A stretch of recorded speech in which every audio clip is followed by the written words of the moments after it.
Almighty God, who in thy infinite wisdom and providential goodness has appointed the offices of rulers and councils for the welfare of society and the just government of man, we beseech thee to behold with thy abundant favor, as thy servants whom thou hast been pleased to call to the performance of such important trust in the Commonwealth of Dominica. Let thy blessing descend upon us here in this Parliament assembled, and grant that we may, as in thy presence, treat and consider all matters that shall come under our deliberation in so just and faithful a manner as to promote thy honor and glory, and to advance the good of those whose interests thou hast committed to our charge, all which we ask in the name and for the sake of our Lord and Savior, Jesus Christ. Amen.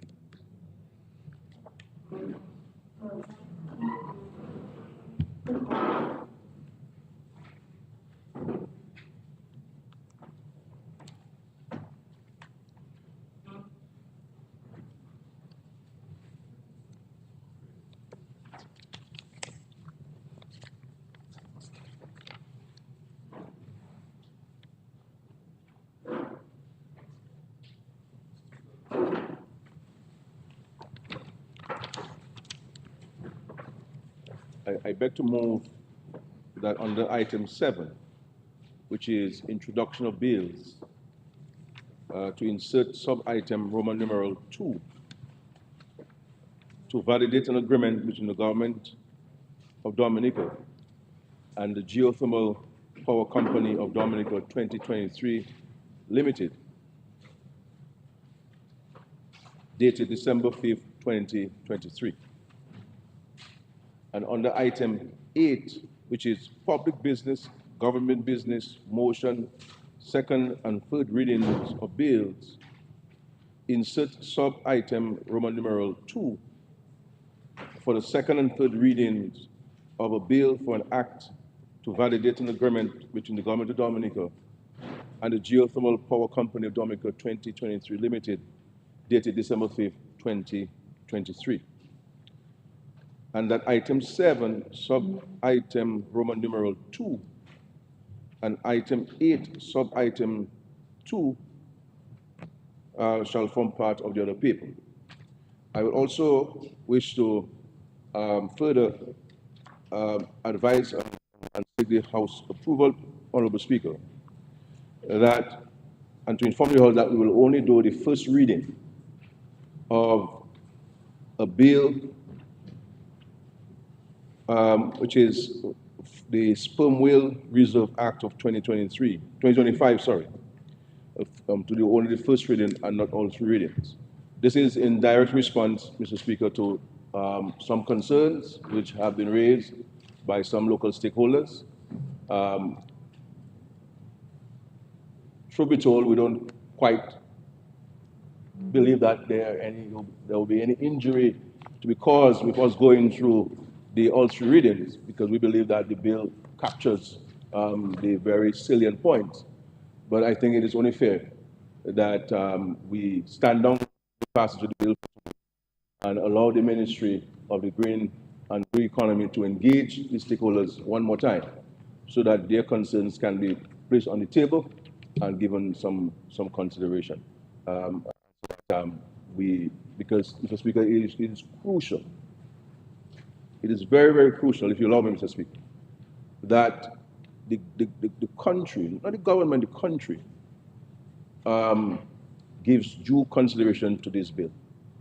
And not only from an economic standpoint, but I believe that we have a duty and obligation to preserve and conserve that which we have enjoyed this existing generations, that future generations can have the opportunity to enjoy the beauty of this marvel in our seas, because we are very fortunate to have them resident in Dominica.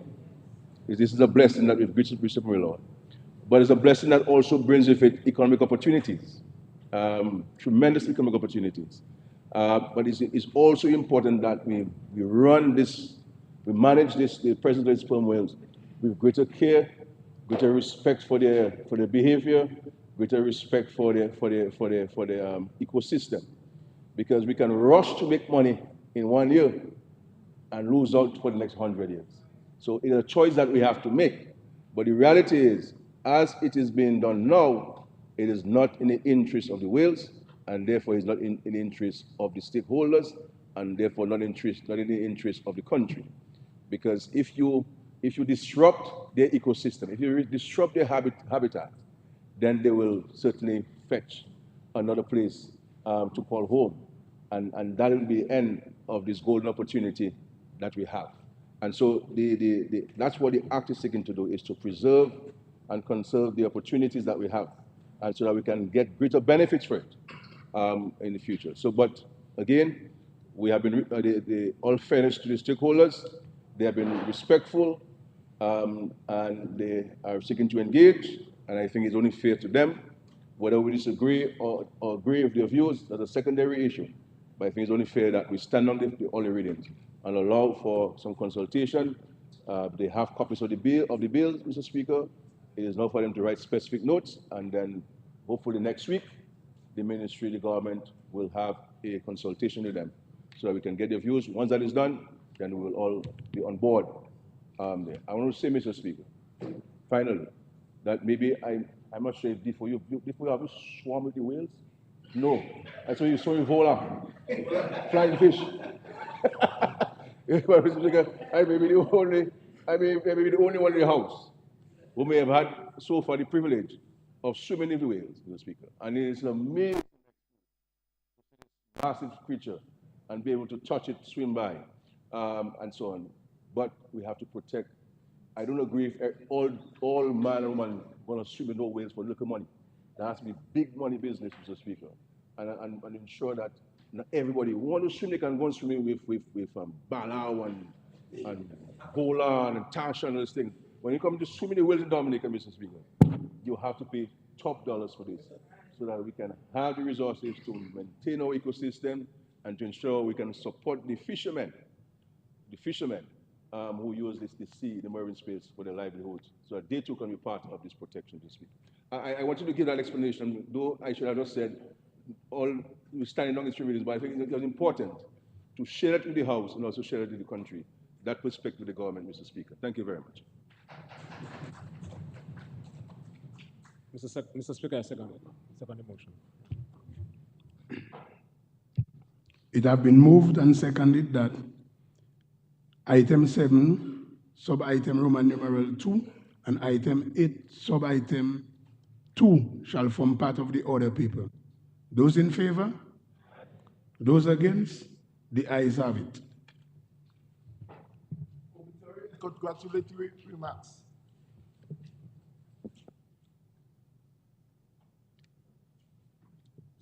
I rise to the permission to extend my sincere condolences, of course, on the part of the government, my family, and the entire Parliament on the passing of Mr. Thomas Etienne. Thomas Etienne was a former parliamentarian, a former minister who served this country over an extended period of time. I know the family very well. His son Bevan and I went to grammar school at the same time, and we've had a very long relationship. I also know Mikey and all of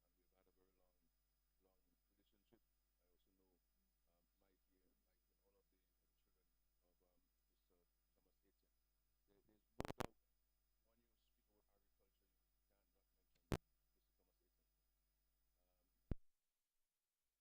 Up until his last days. And so it is a great loss for the community of Dalis, a man who stayed in Dominica, weathered the storms in Dominica, weathered the challenges in Dominica, and made his contribution here in Dominica. And I think sometimes, Mr. Speaker, we undervalue as a nation the tremendous sacrifices which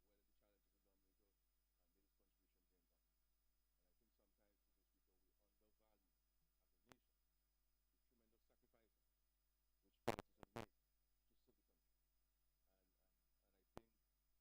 I think, Mr. Speaker, that the parliament is something the parliament needs to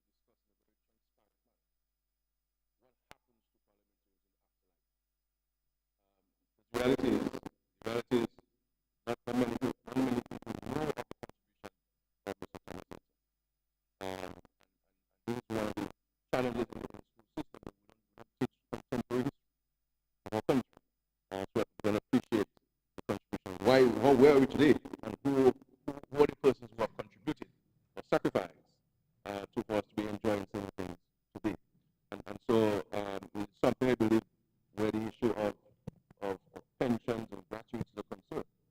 Because I recall, Mr. Speaker, in respect to the father of our nation, who we consider a father of our nation, Mr. E.O. LeBlanc.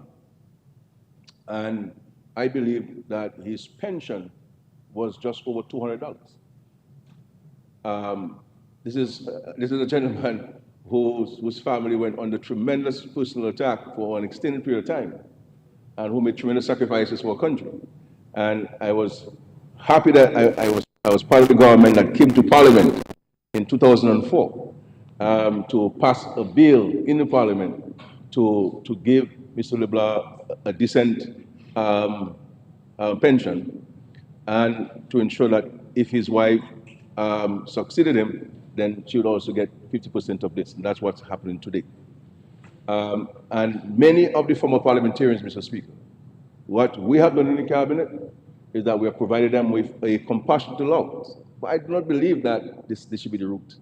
I believe that people serve irrespective of how we determine their contribution. But the reality is, being in politics, especially elective politics, being a member of parliament, is one of the most difficult jobs you can have in Dominica. And the sheer sacrifices of it. We don't speak about this thing because we're here to serve. And when you're serving, you should not be complaining. So I'm not complaining, I'm just stating some facts. I believe that the Parliament, in a transparent manner, needs to look at this going forward. In respect to former Prime Ministers, as you know, there's a policy decision on the part of the government. So it's not an act of Parliament, it's a policy decision that the government took, cabinet, that we provide former Prime Ministers with $7,000 a month. We provide them with a vehicle, we provide them with a driver, we provide them with a helper at the house. But I believe that this needs to be, ratified, in my view, by an act of Parliament, because we do have an act specifying the terms and conditions of the President, and I believe that even if Parliament speaks to gratuity pensions for parliamentarians, but when you look at the maths, I have never seen, all my years of school, I've never seen this kind of mathematical consideration. It's this by that, and plus this, and minus this, and this, divided by this, equal this, and this. If you have to see this, you fail maths, you know. You know? But I believe they should not say, oh girl, it's 80% of your last salary. Easy maths. You understand what I'm saying? And so forth. I also don't believe too, Mr. Speaker. I also believe that we need to look at this as this act today. There are parliamentarians who came to this parliament and served one term. You know, they did not find favor with the electorates next time around. Or they may have come the route of being a senator, but serve as a minister. If that person serves one term, that person is not entitled to a gratuity or a pension from Parliament. And we're not, in our system, it is not like in the United States, when you leave the job of president, then that's where you're making money. With all kind of book deals, I mean, or a speaker.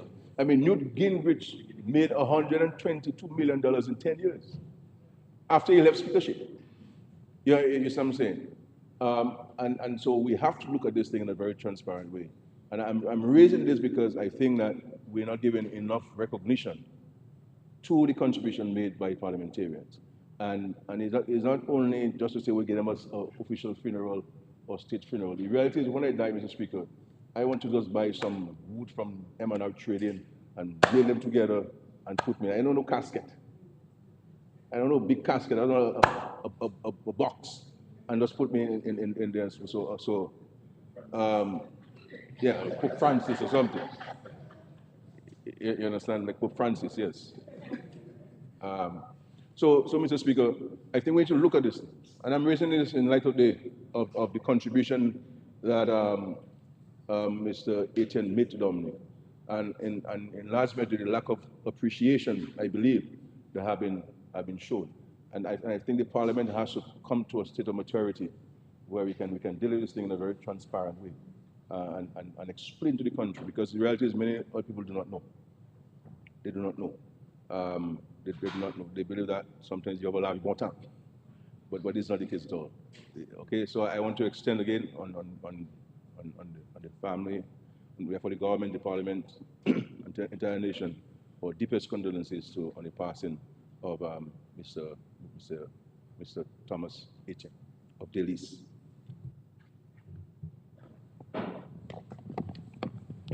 Thank you, Mr. Speaker, and greetings to all. I too wish to express my most profound condolences to the Etienne family and Michael, whom I'm close to. But while I'm on my feet, Mr. Speaker, I wish to take this opportunity on behalf of all my wonderful constituents of the Mao constituency to express most profound and sincere condolences to someone who, in fact, has lived a life as a missionary, someone who has lived a life of sacrifice, of philanthropy, and pastoral care in the person of Pastor Lena Augustine of blessed memory. We speak of someone who has used the Gospel Tabernacle Church in Maho as a hurricane shelter for a number of years. After Hurricane Maria, they would have provided the upstairs of this church as rescue for a lot of homeless people who would have had Feed My Sheep Foundation to provide a hot meal for many children of the Mao community for a number of years, and some of them who actually live upstairs the Gospel Tabernacle. I wish to express sympathies to the entire family, her children in particular, and also to Dr. Lenora Favria Drago, her niece, who currently works as our NCD coordinator in the Ministry of Health, Wellness, and Social Services. God bless the entire family, and may they find strength in this very difficult moment. Thank you.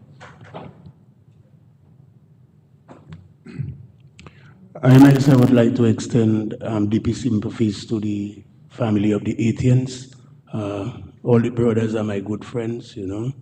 So, and related, you know, my grandmother is from Dalis actually. So I just want to extend that also.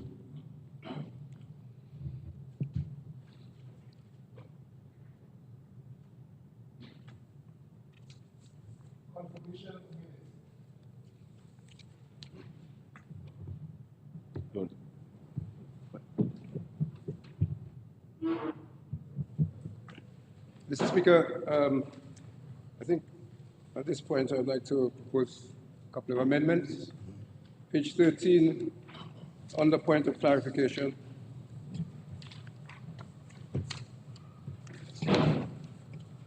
The first paragraph, starting the Honorable Attorney General, page 13, under the heading point of clarification, towards the bottom of the page.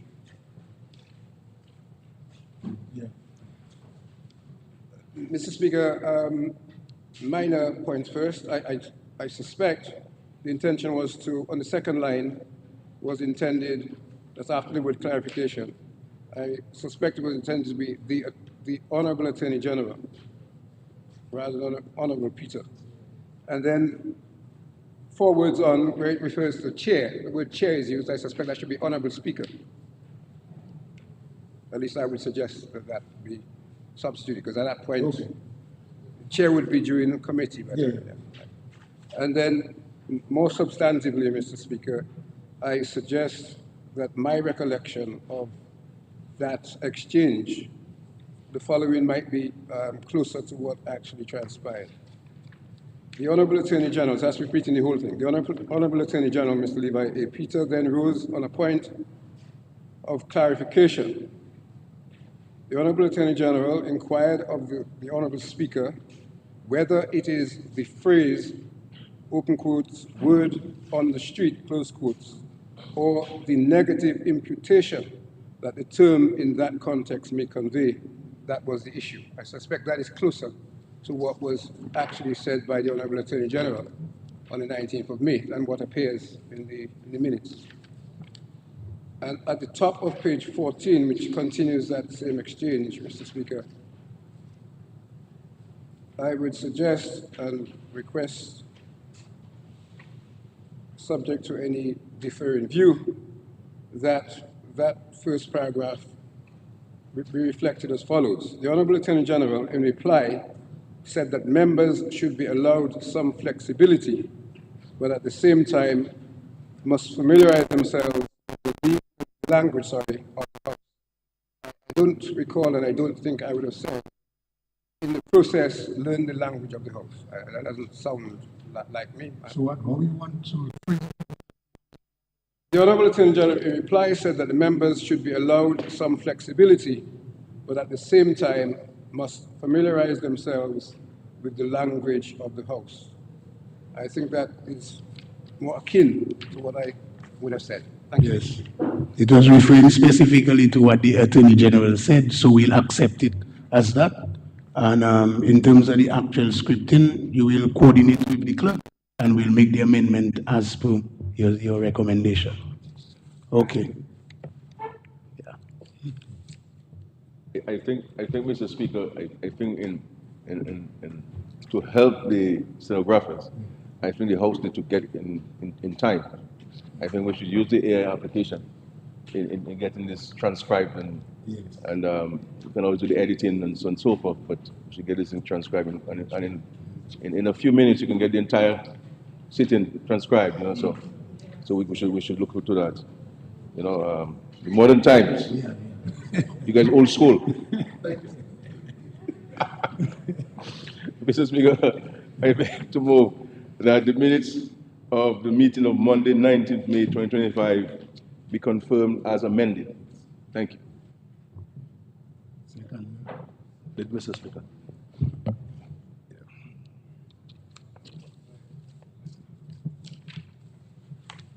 It has been moved and seconded that the meeting of the minutes of the meeting of Monday, 19th May 2025 be adopted as amended. Those in favor? Those against? The ayes have it.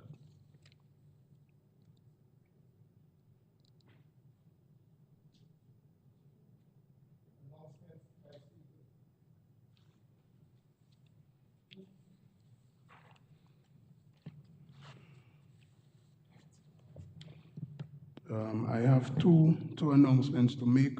The first one deals with a meeting. The following members, honorable members, were selected to attend the 7th sitting of the OECS Assembly, which was held in St. Vincent on Tuesday, 17th June 2025. The members were Honorable Roosevelt Skerrit, Honorable Roland Rouye, Honorable Cassani Laville, Honorable Constanja Williams, Honorable Anthony Charles.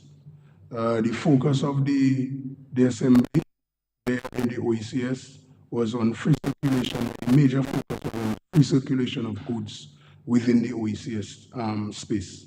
And some of the main bills that we focused on were the food safety bill, animal health bill, and plant health bill.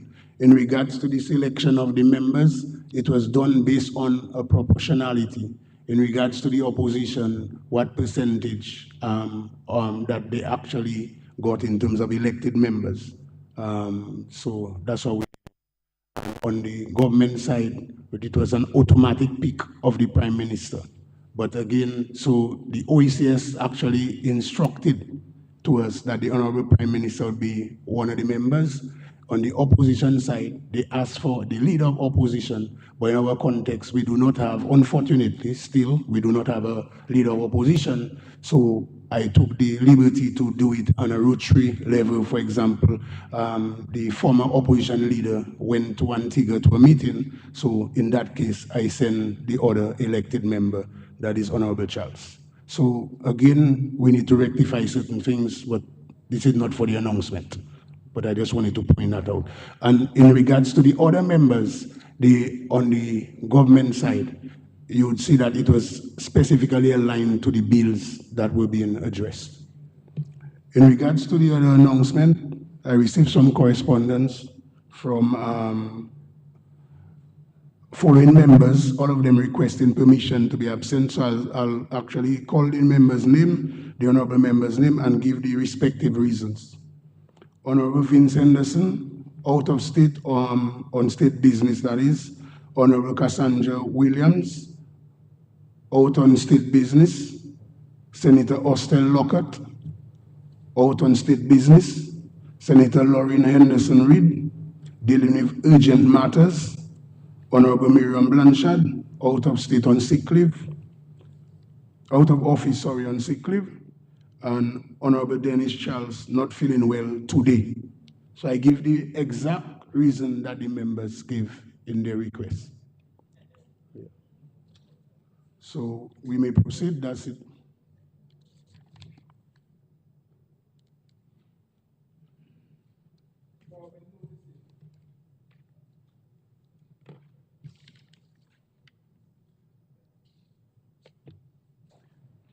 Mr. Speaker, I beg to give notice that at a later stage of the proceedings, I'll be moving the motion authorization for a bank guarantee to secure the commitments made in the air service agreement between Discover Dominica Authority and United Airlines, Inc., standing in my name on the order paper.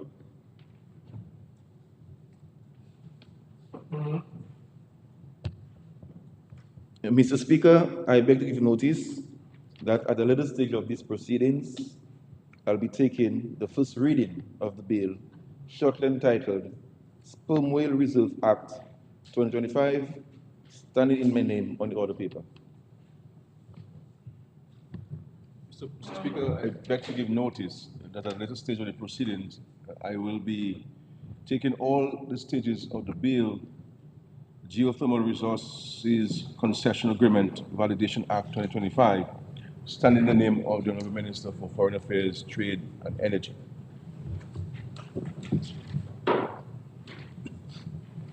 Statements by ministers.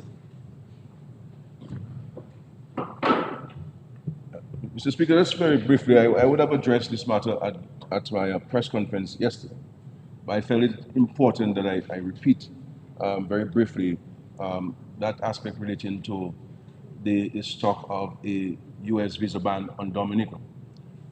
As I said at the press conference, I want to repeat it today, that there is no need for any Dominican to be anxious or to panic at this stage. Any Dominican who has a U.S. visa, whether it's a student visa or a visa that allows you to be a visitor, and you have legitimate business to go to the United States, you can proceed to do so. You won't have any challenges. As I said, we have not received any official correspondence from the U.S. government in respect to this matter, but we have been very proactive in seeking to get whatever information we can from various sources within the U.S. government. And that is continuing very rigorously. We've had meetings.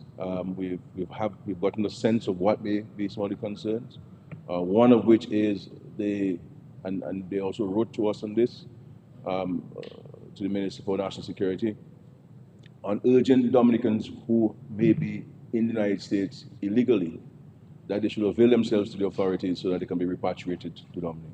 Because there's a huge concern in the United States in respect to people staying beyond the legal limit in the United States. And so that's a major concern for the Trump administration, and they've asked us to inform our citizens. Of course, the issue of our continued need for us to collaborate with them on deportations.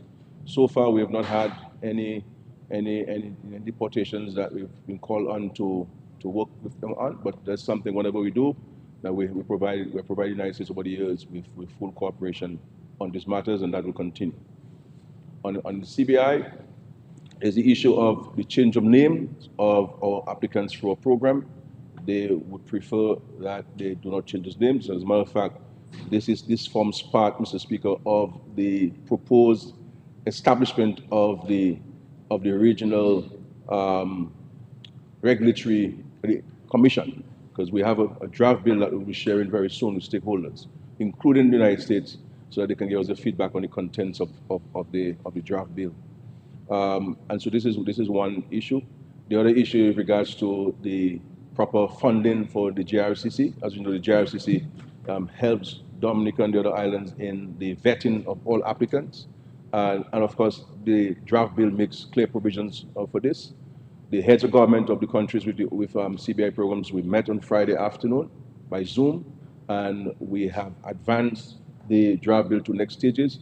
And we are satisfied that when anybody will read this draft bill, they'll recognize the extent to which we're going to safeguard our program and to ensure that our program plays its part in the international financial architecture and also the international security architecture and so on. We will be very transparent, as always, Mr. Speaker, on these issues.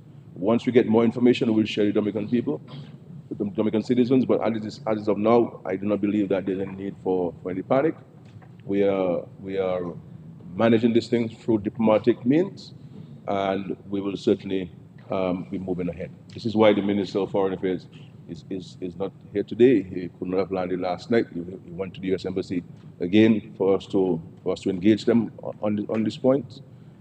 His initial reaction to me is that there's nothing ready to be put up about. These are some straightforward issues, consistent with what we've gotten prior, and all of those things have been addressed and so forth. So we do not see any negative action that will emanate from the United States in respect to us in Dominica. We are not a threat to the United States in any way, shape, or form, and we have long-standing relationships at all levels with the United States, and I have no doubt that will continue for the foreseeable future. I want to express our thanks to our contacts in the State Department and also the charge d'affaires at the U.S. Embassy and the staff at the embassy. They've been very accessible, they've been very responsive, and they're very engaging. And so I want to place on record in the Parliament our appreciation for their efforts and so forth. So I just wanted to reiterate those points because I know that there's a lot of misinformation taking place and some mischief making. There's no need for us to engage in mischief making or deliberate misinformation and play on the minds of people at all. And I've said yesterday that rely on the government for accurate information. Many people have different perspectives and different information on what they want to share, but rely on the government for factual information. Whatever information we have, we'll pass it to you. Whatever actions we're taking, we'll pass it on to you, so that everybody is fully aware of what we're doing. And I want to thank the many persons who have reached out to us, offering assistance in whatever way they can, both here and outside of Dominica, in addressing these and other issues. Thank you, Mr. Speaker.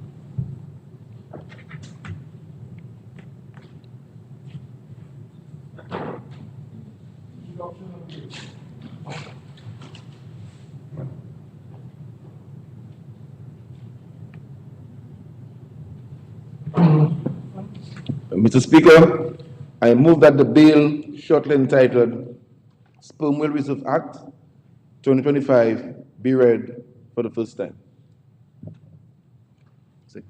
Seconded, Mr. Speaker.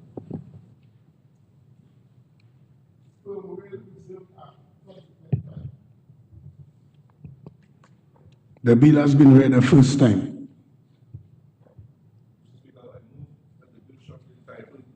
Resources Concession Agreement Validation Act 2025 be read the first time. Seconded, Mr. Speaker.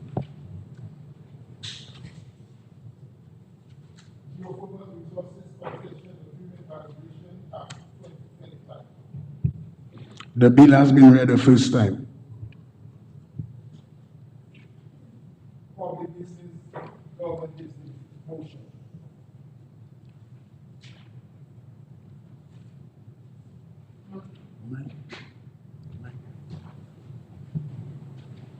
Authorization for bank guarantee to secure the commitments made in the air service agreement between Discover Dominica Authority and United Airlines, Inc. Whereas Section 37 of the Finance Administration Act, Chapter 6302 of the 2017 revised laws of the Commonwealth of Dominica states that no guarantee involving any financial liability shall be binding upon the government unless that guarantee is given in accordance with the provisions of an act, unless approved by resolution of the House of Assembly.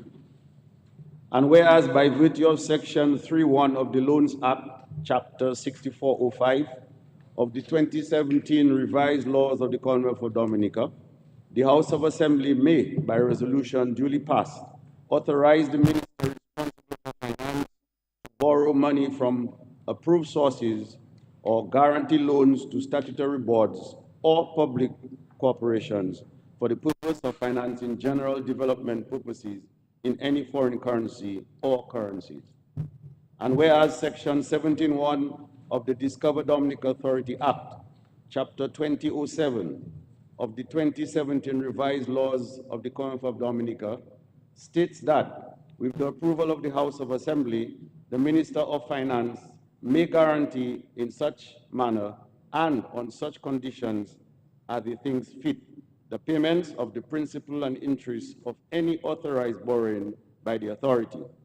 And whereas the government of Dominica is desirous of securing additional direct flights from international destinations to advance its development goals for Dominica. And whereas to date the government has made significant progress towards establishing and increasing airlift from major source markets, more recently with 1, the extension and grooving of the runway at Douglas Charles Airport, and 2, the ongoing development of the international airport. And whereas the Discover Dominica Authority, DDA, has entered into an amended air service agreement with United Airlines, Inc., a Delaware corporation, for a twice-weekly direct flights between Dominica and Newark, New Jersey, during the following periods. Period 1, February 15, 2025 to August 16, 2025. Period 2, October 18, 2025 to April 25, 2026. And period 3, October 17, 2026 to April 24, 2027. And whereas on 9th December 2024, Honorable House of Assembly authorized the guarantee of 3 bank guarantees totaling $7,207,632.35 for Discover Dominica Authority to be obtained from the National Bank of Dominica. And whereas United Airlines has proposed additional direct service on Wednesdays, which requires an increase in guarantees obtained from the National Bank of Dominica. And whereas bank guarantees in the amount of Eastern Caribbean, $12,213,003.44 are required to secure the existing and additional commitments made in the air service agreement. And whereas the National Bank of Dominica has agreed to provide the bank guarantees to the Discover Dominica Authority. And whereas Discover Dominica Authority and or the government of Dominica may enter into debt in the event of a recovery or drawdown from the bank guarantees by United Airlines, Inc.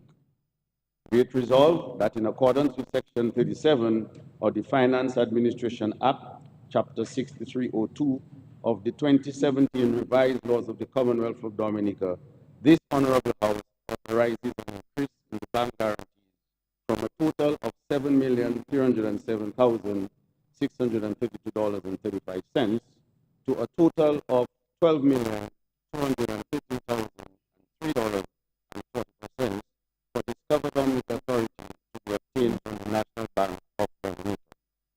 These bank guarantees are required to secure the existing and additional commitments made in the air service agreement between the Discover Dominica Authority and United Airlines for the provision of direct flights from Newark to Dominica.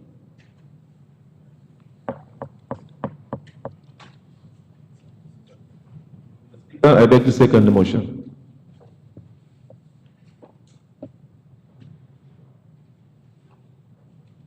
Mr. Speaker, the government of Dominica successfully negotiated an agreement with United Airlines for direct flights from Newark to Dominica every Saturday. The flights began on February 14, 2025.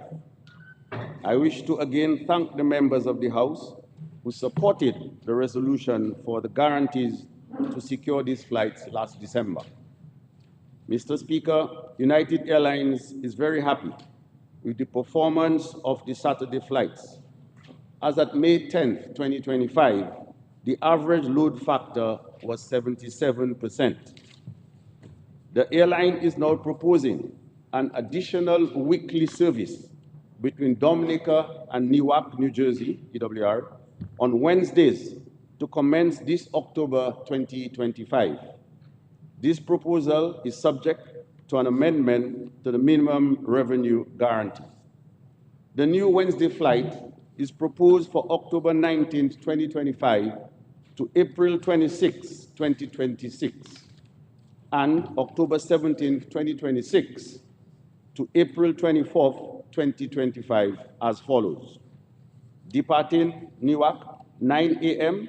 and arriving Dominica at 1:39 p.m. Departing Dominica at 2:45 p.m. and arriving Newark at 7:51 p.m. Aircraft and capacity, that is the Boeing 737, a capacity between 126 to 179 passengers. Government welcomes the addition of the Wednesday flights. It will increase the number of direct flights from North America, which is the preferred option for visitors. In addition, it will allow more flexibility for visitors who would prefer shorter vacations. For example, flying on a Saturday and return on Wednesday, or Wednesday and return on Saturday. We therefore anticipate increased stay-over visitor arrivals, resulting in increased economic activity and the yielding of some returns on the recent investments at Douglas Charles Airport, that is the extension and grooving of the runway. United Airlines has proposed amendments to its current air service agreement to incorporate the terms and conditions in respect of the Wednesday service, along with a reduction in the amount to be guaranteed for flights for the existing Saturday flights, based on actual historical data and updated cost forecast. This, in effect, will be a benefit to the Commonwealth of Dominica.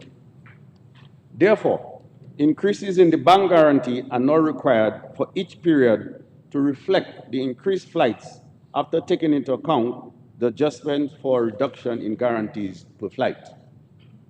Section 37 of the Finance Administration Act, Chapter 6302 of the 2017 Revised Laws of the Commonwealth of Dominica states that no guarantee involving any financial liability shall be binding upon the government unless that guarantee is given in accordance with the provisions of an act or unless approved by resolutions of the House of Assembly. Additionally, Section 3.1 of the Loans Act, Chapter 6405 of the 2017 Revised Laws of the Commonwealth of Dominica, the House of Assembly may, by resolution duly passed, authorize the minister responsible for finance to borrow money from approved sources or guarantee loans to statutory boards or public corporations for the purpose of financing general development purposes and for other purposes. Further, Section 17.1 of the Discover Dominica Authority Act, Chapter 2007 of the 2017 Revised Laws of the Commonwealth of Dominica states that, with the approval of the House of Assembly, the Minister of Finance may guarantee in such manner and on such conditions as he thinks fit the payments of the principal and interest of any authorized borrowing by the authority. Mr. Speaker, I now commend the resolution to the House. Thank you, Mr. Speaker. The motion is before the House for debate.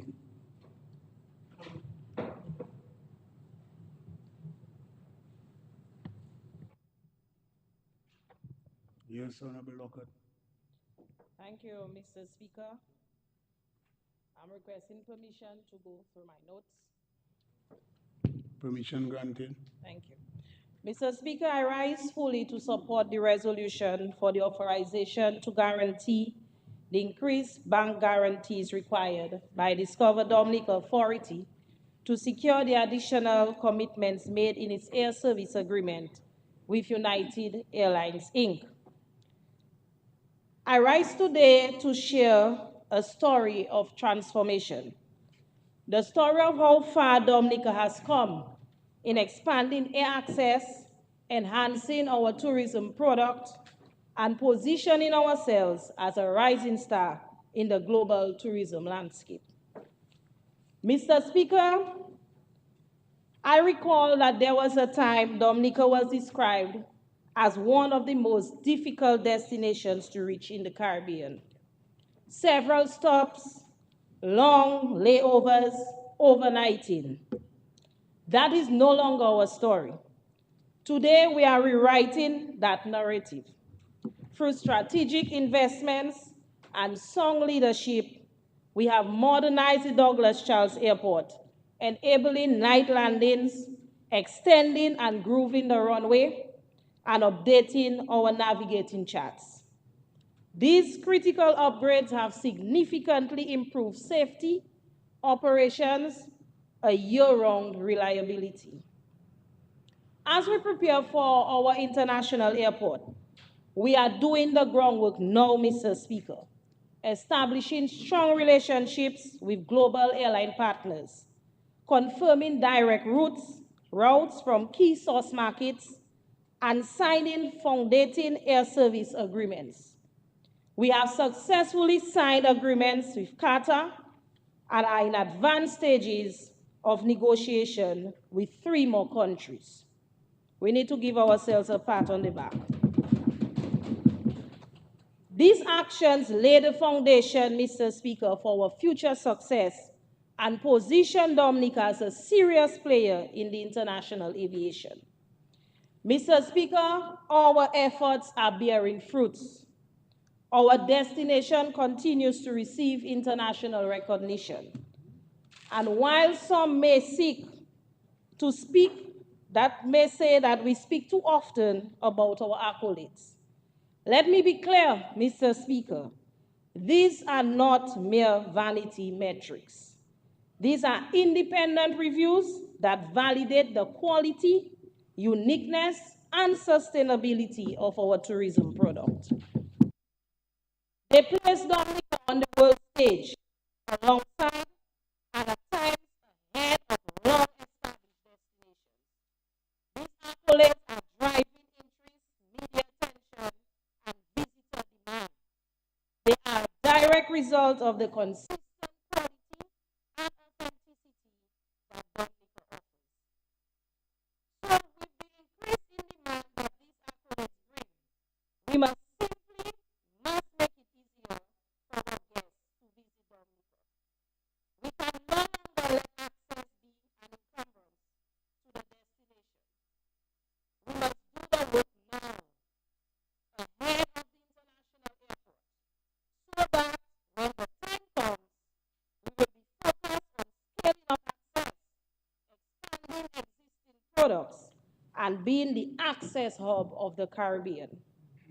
Mr. Speaker, there were those on the opposition side of this House, if they recall, who ridiculed our decision to launch direct flights with American Airlines and United Airlines, saying that the flights would be too small and old, that we would not get more visitors, that it would be only returning Dominicans on the flight. But we stood with our vision and by our vision. And today that vision has paid off. United Airlines has seen load factors as high as 96%. American Airlines alone accounted for 37% of all air arrivals in May, the highest monthly contribution by any single airline. Our May 2025 arrivals exceeded projections by 10% and surpassed May 2019 by 19%. And visitor arrivals from the US has increased by 34% from 2019. Mr. Speaker, this is not luck. It is the result of thoughtful planning, consistent investment, and a government committed to building a better, more connected Dominica. It is against this backdrop that I'm pleased to announce another major achievement.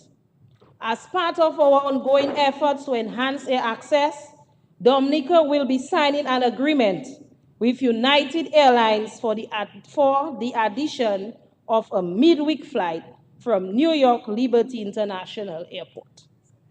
This will expand the current once-weekly Saturday service to include a Wednesday flight, effectively doubling direct airlift from one of our largest source markets, the United States. The Saturday service has performed exceptionally well since its inception, with average seat occupancy of 77% and peak loads reaching 96%. United Airlines, encouraged by this performance, has welcomed the addition and proposed a simple amendment to the existing agreement. Importantly, Mr. Speaker, they have also agreed to reduce the guaranteed amount per flight, a sign of their confidence in the continued viability and growth of the route. Mr. Speaker, this midweek flight is timely. The cessation of Silver Airlines service from San Juan, resulting in the loss of 288 seats per week. This new United flight not only helps to recover the capacity, but also enhances access from New York, home to a large diaspora and a fast-growing market of eco-conscious travelers.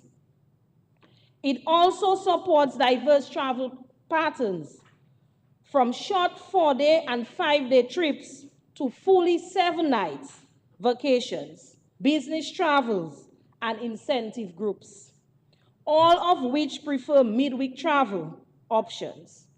And importantly, it complements rather than competes with our other direct services from Miami and New York.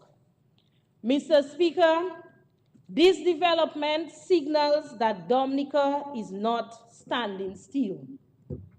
We are advancing, we are growing, and we are becoming a serious contender in the regional tourism market. Mr. Speaker, I want to extend our sincere thanks to United Airlines for their confidence and continued partnership. This is a strong endorsement of our tourism product and a tangible sign of progress. Our government, the Dominica Labour Party government, remains steadfast in its mission to expand airlift, increase our visitor arrivals, and unlock economic opportunity for every Dominican. Dominica is not just open to the world. Dominica is rising. And together, Mr. Speaker, we will continue this upward journey. With these few words, I support this bill wholeheartedly. Thank you.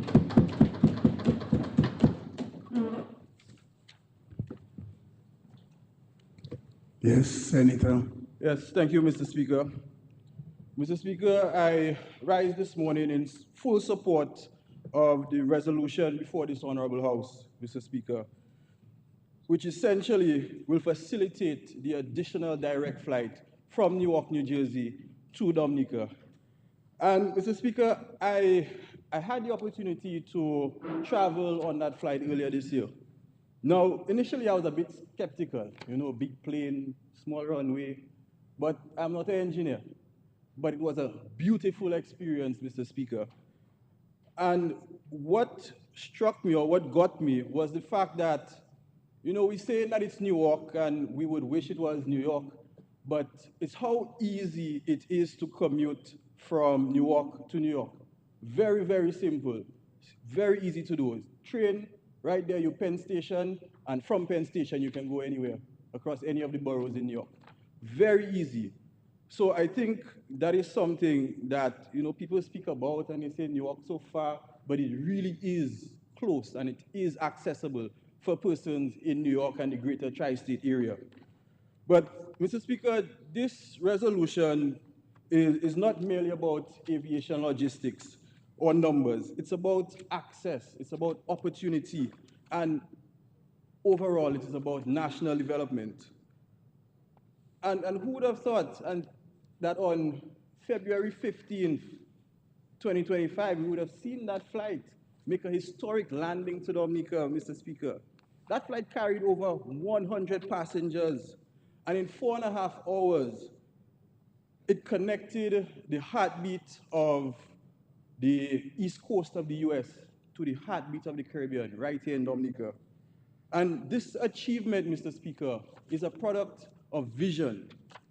Vision from this Dominica Labour Party government, led by our Honorable Prime Minister, who continues to deliver real, tangible progress for the development of the people of Dominica.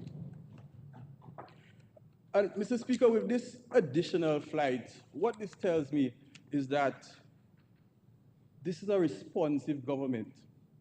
A responsive government that noted that just on the 11th of June, I believe it was, that Silver Airways ceased their operations. And here we are, Mr. Speaker, on the 24th of June, making arrangements to ensure that we have additional flights coming into Dominica, Mr. Speaker, from mainland US. Mr. Speaker, that is a responsive, that is a strategic government responding to the changing landscape. And I think this government has to be commended for this, Mr. Speaker. Mr. Speaker, let's be clear, and please permit me to refer from my notes from time to time. Permission granted, but you're doing exceptionally well. I see you're leading the way. Well, Mr. Speaker, I listened to your cautions over the last few sittings, so I've been practicing. But, Mr. Speaker, let's be clear. Expanding direct service to the United States is an economic imperative. Tourism, one of the most important sectors, depends on reliable, frequent, and convenient access. A second weekly flight means more hotel bookings, more visitors to our restaurants, more excursions for our tour guides, and more demand for fresh produce from our local farmers.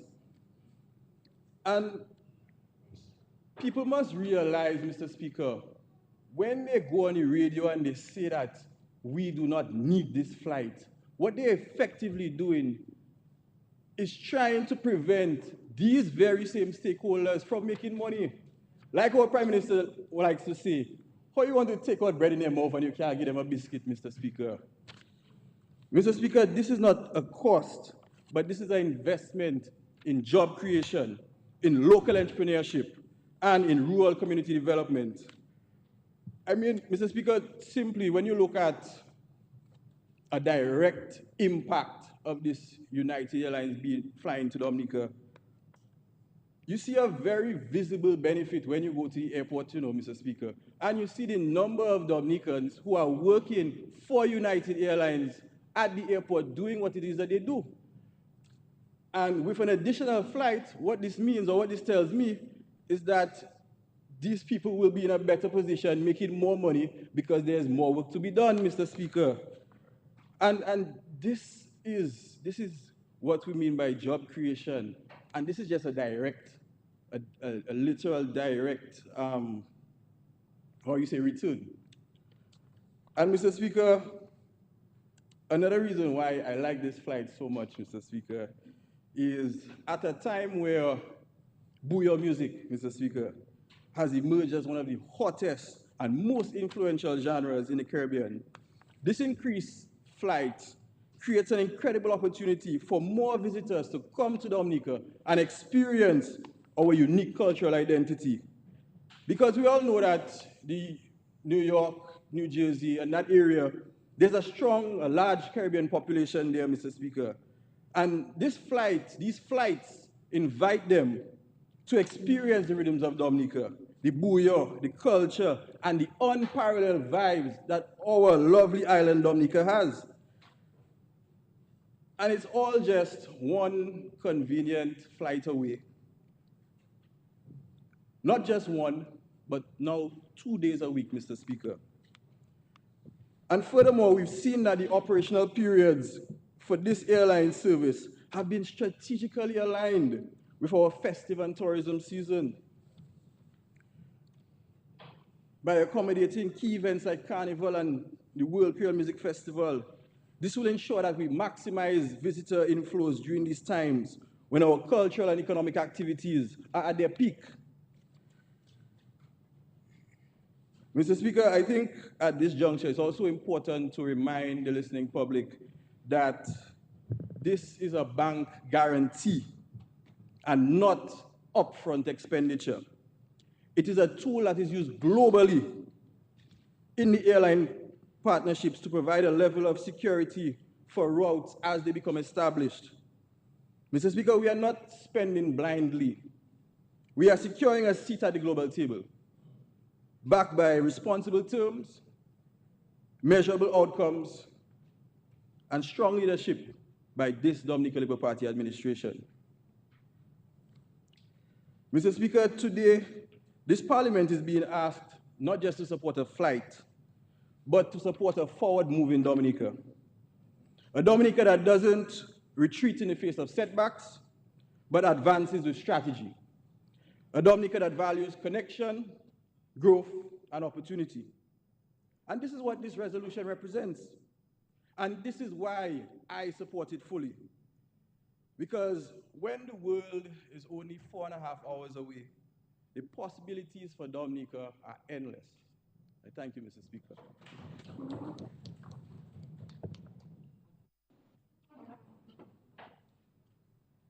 Yes, Senator Paris.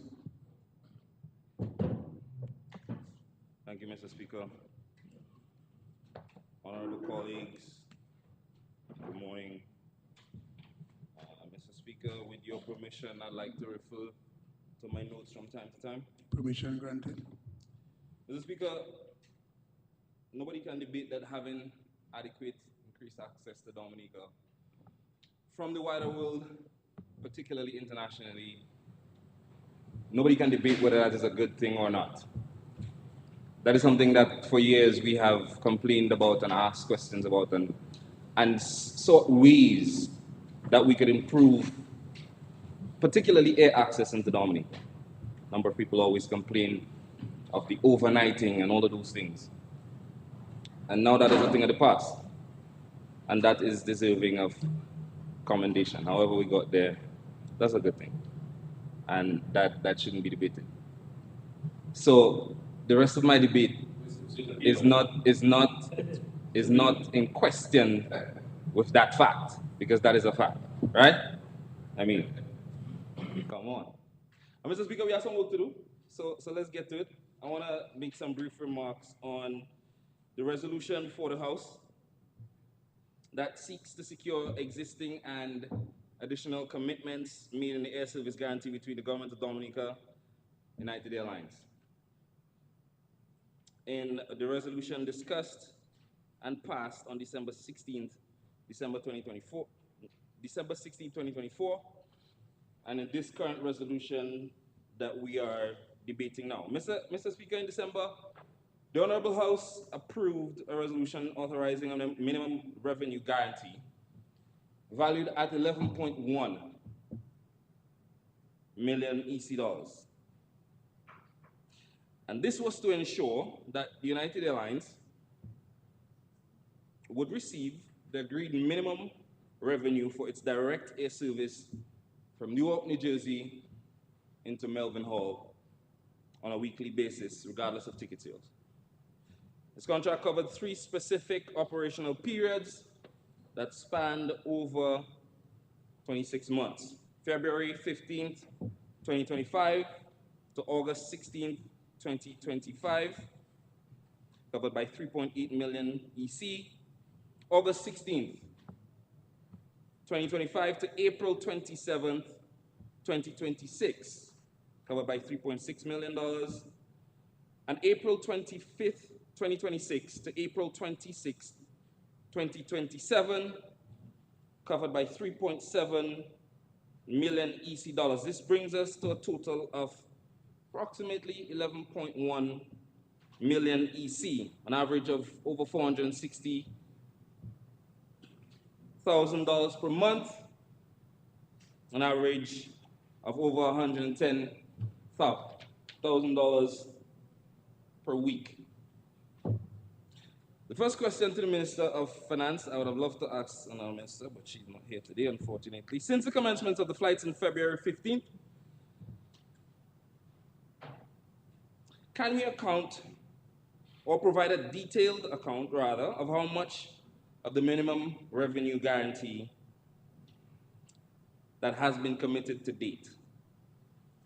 I heard the minister say that we are at 77% load factor, but it would be good to find out what is the equivalent minimum revenue guarantee that represents, right?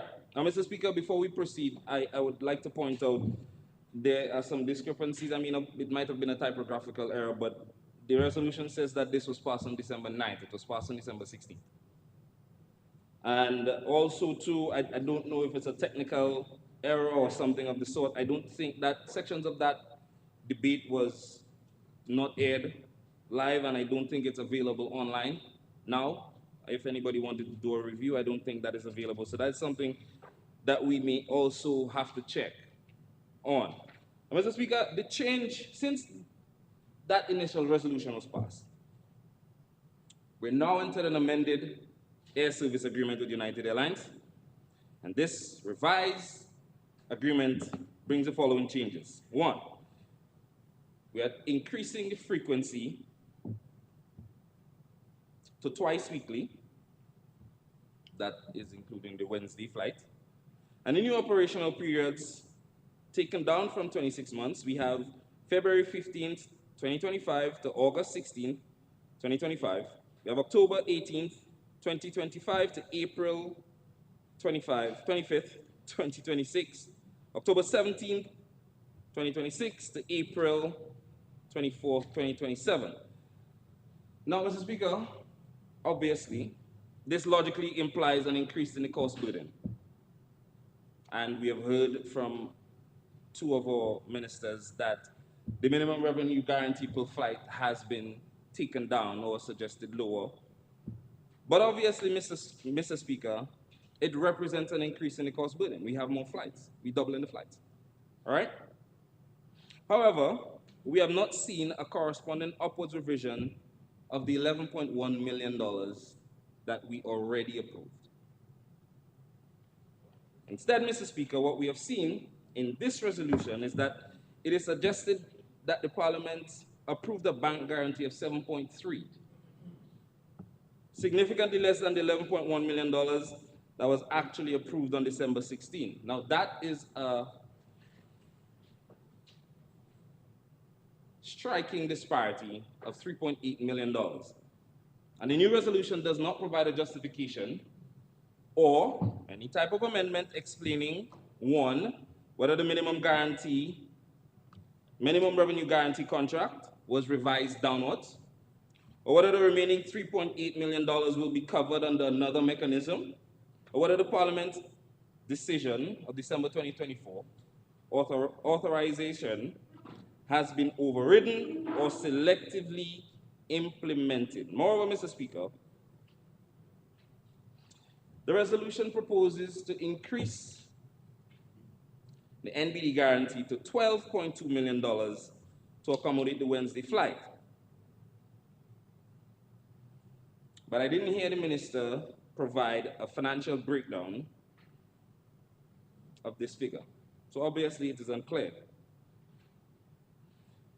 What questions that now come up, Mr. Speaker, is, does that now replace the 11.1 million? Or is it a composite figure? We don't have any details, we don't have any cash flow, we don't have any plan, and no parliamentary amendments have been tabled. Therein lies the discrepancy, Mr. Speaker. So I'm hoping either in the wrap-up that the Minister of Finance can help to clarify a number of these things, because a number of questions are now being raised. Who authorized a bank guarantee of $7.3 million when 11.1 EC was approved on December 16th by this Honorable House? Number two, was the $11.1 million revised downward? If yes, by whom and under what authority and what process? Now, what is the actual projected total liability under the amended agreement, given the extended service timeline and frequency. We hear that we're saying it's now 12.2, but we're also hearing that the minimum revenue guarantee per flight has been reduced. Mr. Speaker, what I'm saying is that the $11.1 million should already be covering the extensions that we're trying to cover. Maybe somebody can explain where that discrepancy or disparity is coming from. Why hasn't the Parliament been presented with a clear reconciliation of the financial commitments, including any updated contract terms or annexes, so we can see what the changes are? And this type of questioning, Mr. Speaker, always results to this question. Are we at the risk of unmonitored liabilities exceeding the sums initially debated and passed? A few simple questions, Mr. Speaker. I think it's easy to understand and easy to reconcile. Recommendation, Mr. Speaker, I would therefore like to respectfully ask the Minister to present, if he can, an updated breakdown of the minimum revenue guarantee liability under the amended agreement, including the basis for the increase or the proposed $12.2 million guarantee, given that we already have 11.1 approved. If we can table a resolution or a revised resolution, or maybe we can do some amendments during committee, that will show the actual cost projections and any anticipated future supplementary budget. Clarify the legal process to which the 11.1 million was either reduced or restructured, and if you can give us some paperwork or some kind of track record to show us how that was done. Finally, Mr. Speaker, give an indication as to how we're expecting the geopolitical tensions between the United States and our region to affect U.S. travel into the region, and by extension, the cost of our commitments to this particular minimum revenue guarantee. I heard the Prime Minister yesterday at his press conference. He talked about a few of these things, so maybe we can address how we anticipate these global tensions, particularly between us and the U.S., to affect our U.S. travel, and hence how it's going to affect our commitment to these minimum revenue guarantees that we are committing ourselves to. Finally, Mr. Speaker, the people of Dominica deserve some type of fiscal clarity and legislative integrity, particularly with resolutions and financial commitments made in this honorable House. We must ensure that financial resolutions passed by the Parliament are implemented faithfully, and that any deviation is transparently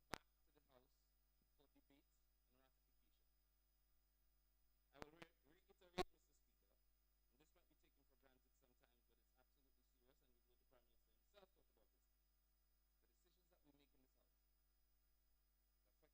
be taken for granted sometimes, but it's absolutely serious, and we've heard the Prime Minister himself talk about this.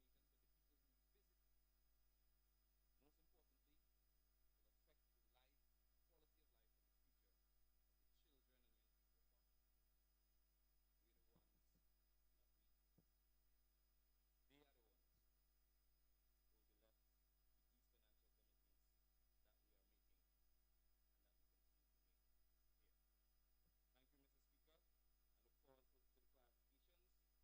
directly and immediately. Not just Dominicans, but the people who we visit. Most importantly, will affect the life, quality of life, and the future of the children and young people of Dominica. We're the ones, not we. They are the ones who will be left with these financial commitments that we are making and that we continue to make here. Thank you, Mr. Speaker. I look forward to the clarifications that this Parliament and the people of Dominica rightfully need. Thank you. Yes, Honorable Prime Minister. Respect to how much has been drawn down from his guarantee.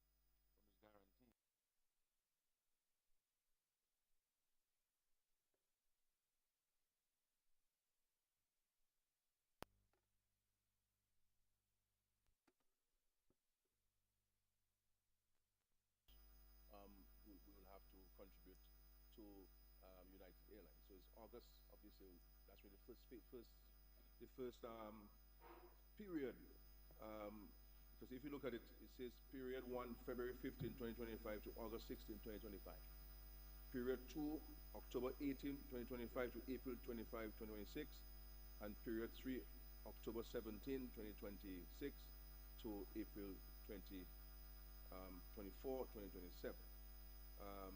So the additional flight will only form part of the 2 periods because this flight is starting in October of this year, the second flight. As I say, this the Wednesday flight. But in respect to the total amount, the minister, I will allow the minister to respond to that in his rebuttal. Mr. Speaker, by any measure, by any consideration, this is positive and exciting news for Dominica. An additional flight into the country, a country that does not yet have an international airport, has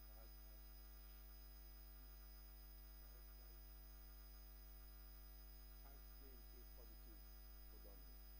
And the hoteliers, the taximen, the people in the tourism business are saying this to us, that they have seen a positive impact on their businesses.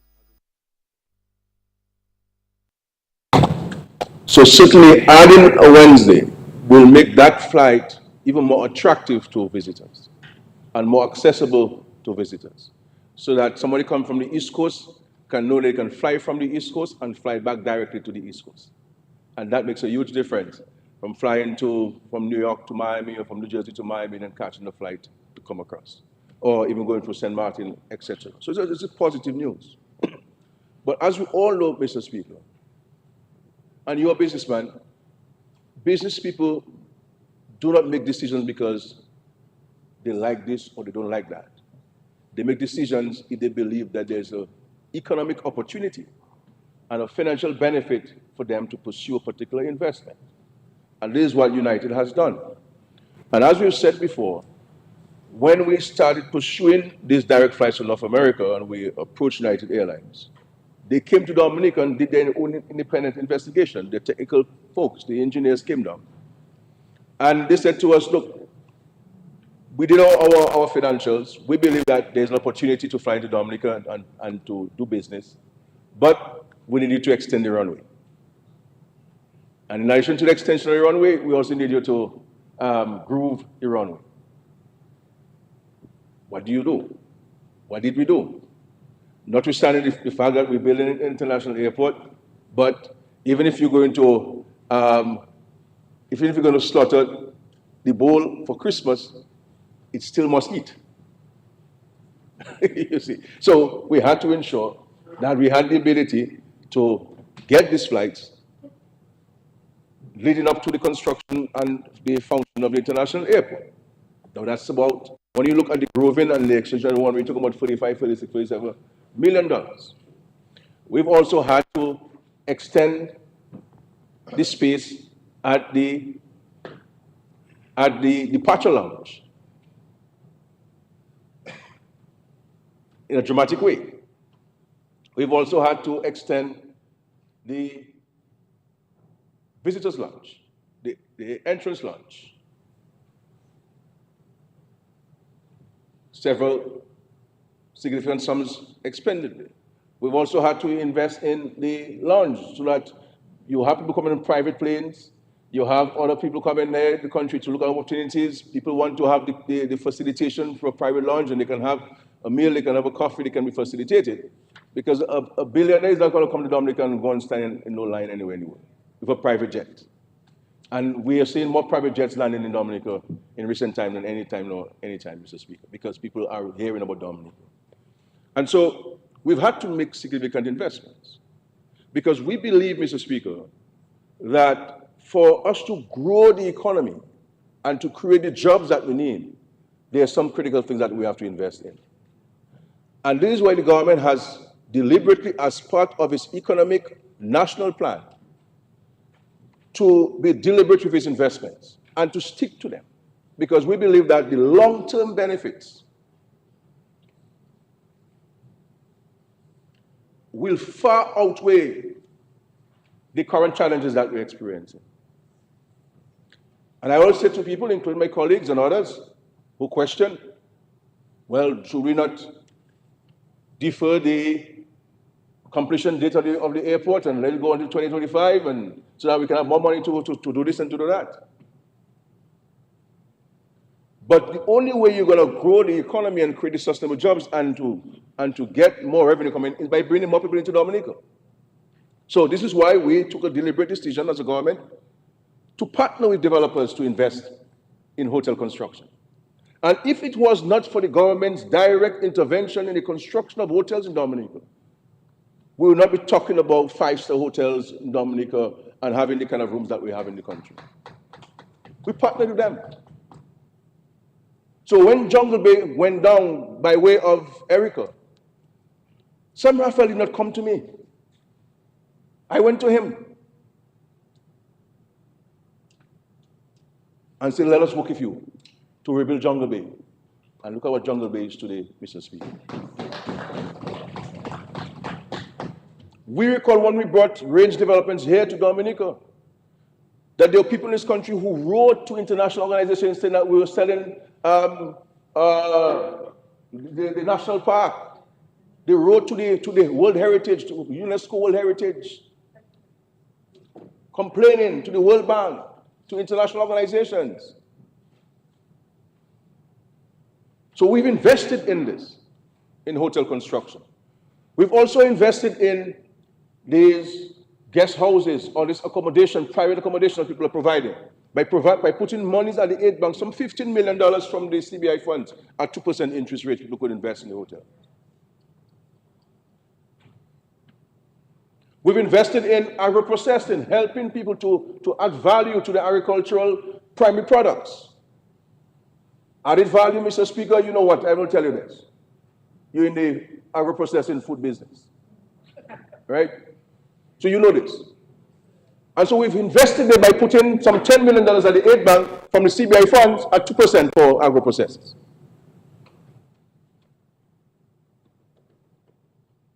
We've also invested in agriculture and fisheries by putting $15 million at the aid bank at one time at 2%, another time $10 million at 0%, another time $5 million at 2% for agriculture.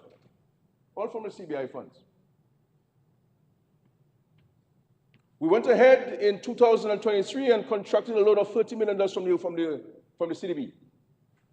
The original intention, Mr. Speaker, was to invest that money into roads, to complete the Layo Valley Road from the Layo Bridge to Sultan, and from Pokase to Guadia. Recognizing the challenge we've had during COVID and small businesses have been impacted dramatically by COVID, the government took a deliberate decision to divert those monies and put it at the aid bank to lend to small business owners in Dominica at 3%. $30 million in 2023. And I know of many people, and you could invest in your tourism accommodation, you could invest in agro-processing, you could invest in agriculture, and I know people who these loans have made significant positive impact on them. Because we want to ensure, Mr. Speaker, that everyone can benefit from the investments the government is making in the country. And you know, Mr. Speaker, that we went to the World Bank and we contracted dramatic loans for small business owners and also for agriculture and fisheries, where now fishermen are getting boats and outboard motors, and we invested heavily in agro-processing under this project and invested heavily in agriculture in this project, because we want to ensure that we have the ability to feed ourselves and to feed those who are going to come, so farmers can continue to benefit from the increased visitor arrival. Because our intention, Mr. Speaker, our part of our strategy is to ensure that we can consume and our visitors can consume more of what we have in Dominica, as opposed to importing them. We've had a deliberate decision to invest in road infrastructure. And you remember, Mr. Speaker, there was a refrain, Dominicans can't eat concrete. But it is said, Mr. Speaker, the road to development are roads. You don't build a house and not know how you're going to access the house. You must build access. And we have invested heavily in road infrastructure over the last years, Mr. Speaker. Hundreds and hundreds of millions of dollars to make traversing across the country easier. Unless we forget, because I said we don't teach students the real social studies and the real contemporary history in our schools and our society. People forget how it was to drive from Roswell to Douglas Childs Airport, the then Melville Airport. People forget what under the cliff at Kenfield was like a few years ago. People forget what Taru under the cliff was like with no retaining wall and rocks falling. People forget what Scott said was like, because people believe that that's how Dominica was before this Labour Party came into government. And everywhere in this country, Mr. Speaker, no matter how remote the village is, whether it's Forblay in Pilit-Soufrière, Mr. Speaker, or whether it's in the Botanic Gardens, or whether it's in the Canago Territory, or in Maho, or Massac, or Czech Hall, or Salisbury, or Marigot, you name it, anywhere you see concrete roads is this Labour Party that poured concrete down those roads. Chance in Portsmouth, I see the Ambassador Nanton from Chance. We went to PSS, I went to PSS, my aunt worked at the Portsmouth Health Center in Zika. And we know up to the time we came to government, up to the time Rosie was in government, up to I became Prime Minister in 2004. Dirt roads in Chance, and in Zika, and in Glanville, Labour Street in Glanville. Hundreds of millions of dollars, the majority of which, Mr. Speaker, by way of grants. And so we have invested. We've also invested dramatically in education, ensuring that people had access to education. Not only secondary, but also community college education and university education. And yes, there are times with the challenges of the external shocks and the hurricanes and the COVID, and it's the only time, Mr. Speaker, we had difficulties in meeting our day-to-day obligations to the students. But even notwithstanding that, we continue to ensure that every child who we give a commitment to pay their fees for them, we are paying those fees for them, Mr. Speaker. And that's why we have cleared the debts for many of those schools, Mr. Speaker. We are zero with them in terms of our arrears, ensuring that every child has access. Our hope and prayer is that those who are educated can see this as an investment in themselves and that they must use that to bring some returns to them. So let us look at the opportunities which exist in the country and see how we can position ourselves for new knowledge to benefit from these things. So we've invested in these things. We're investing in putting additional systems in place like the marina, the cable car, Mr. Speaker.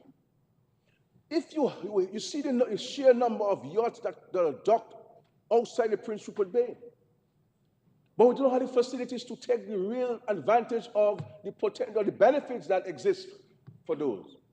And we believe that the marina, with the facilities and the amenities that will be present on that marina, then the yachts will come in, they will buy fuel from Dominica.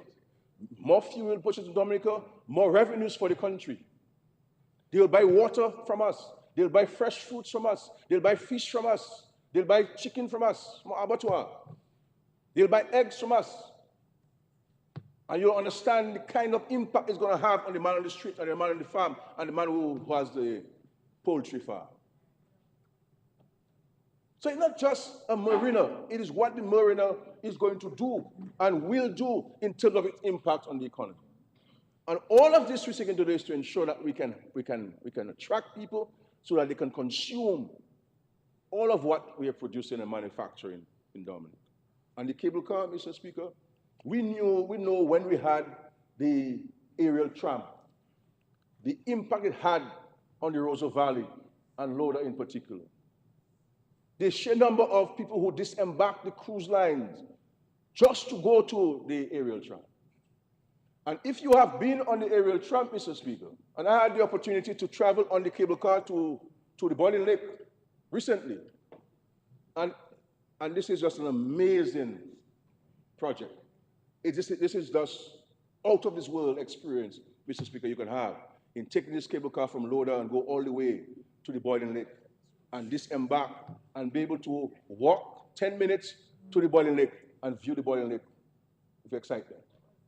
And this is going to, and speaking to the developers, you're going to have about 300 permanent jobs created after this is completed.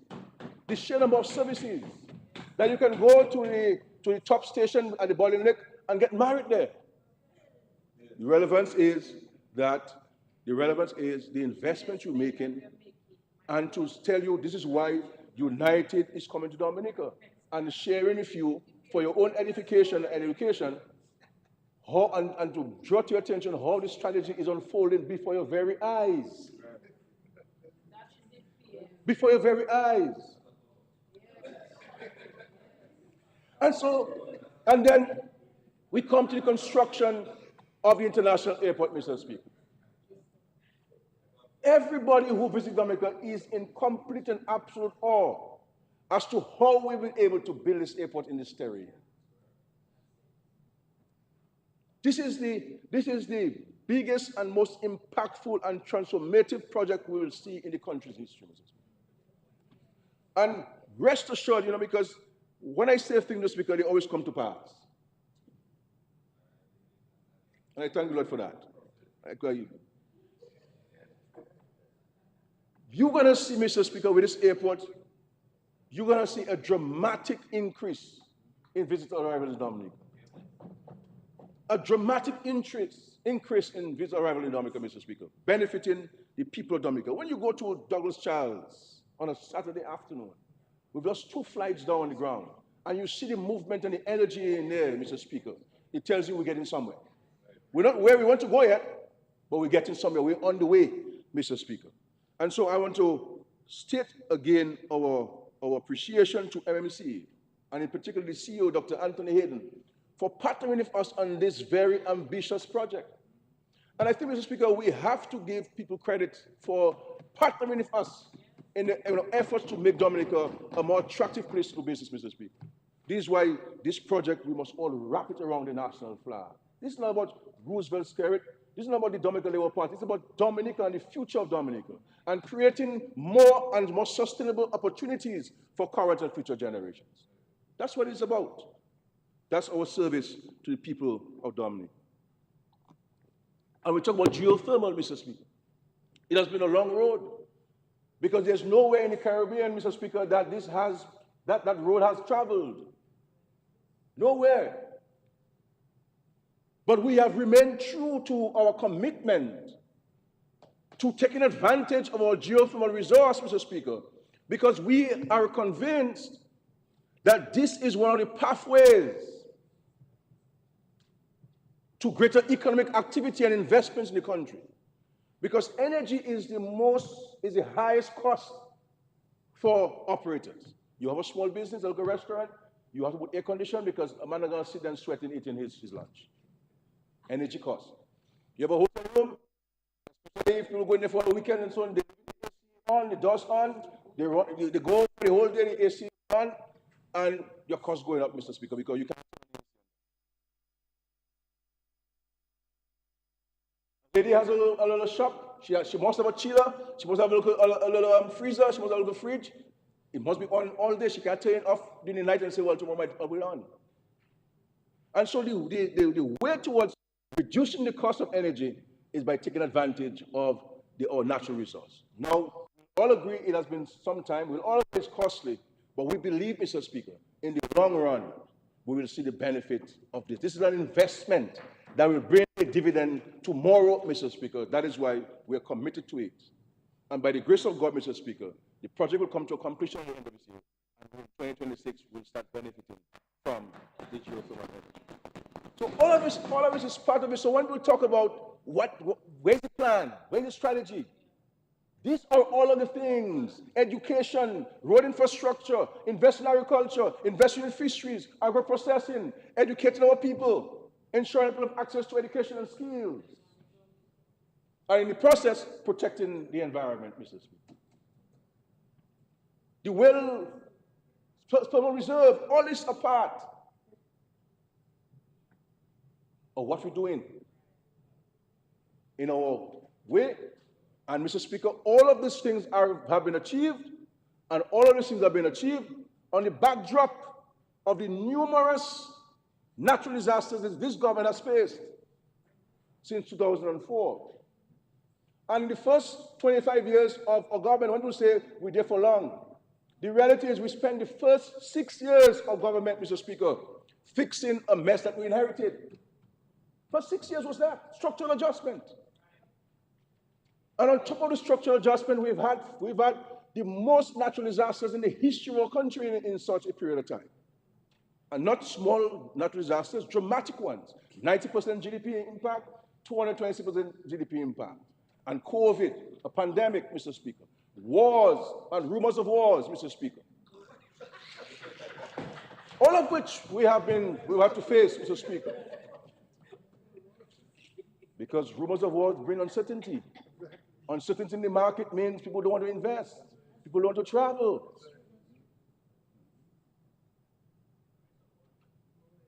But by the grace of God and the support of the masses of Dominica, Mr. Speaker, we are still standing. This is an amazing story.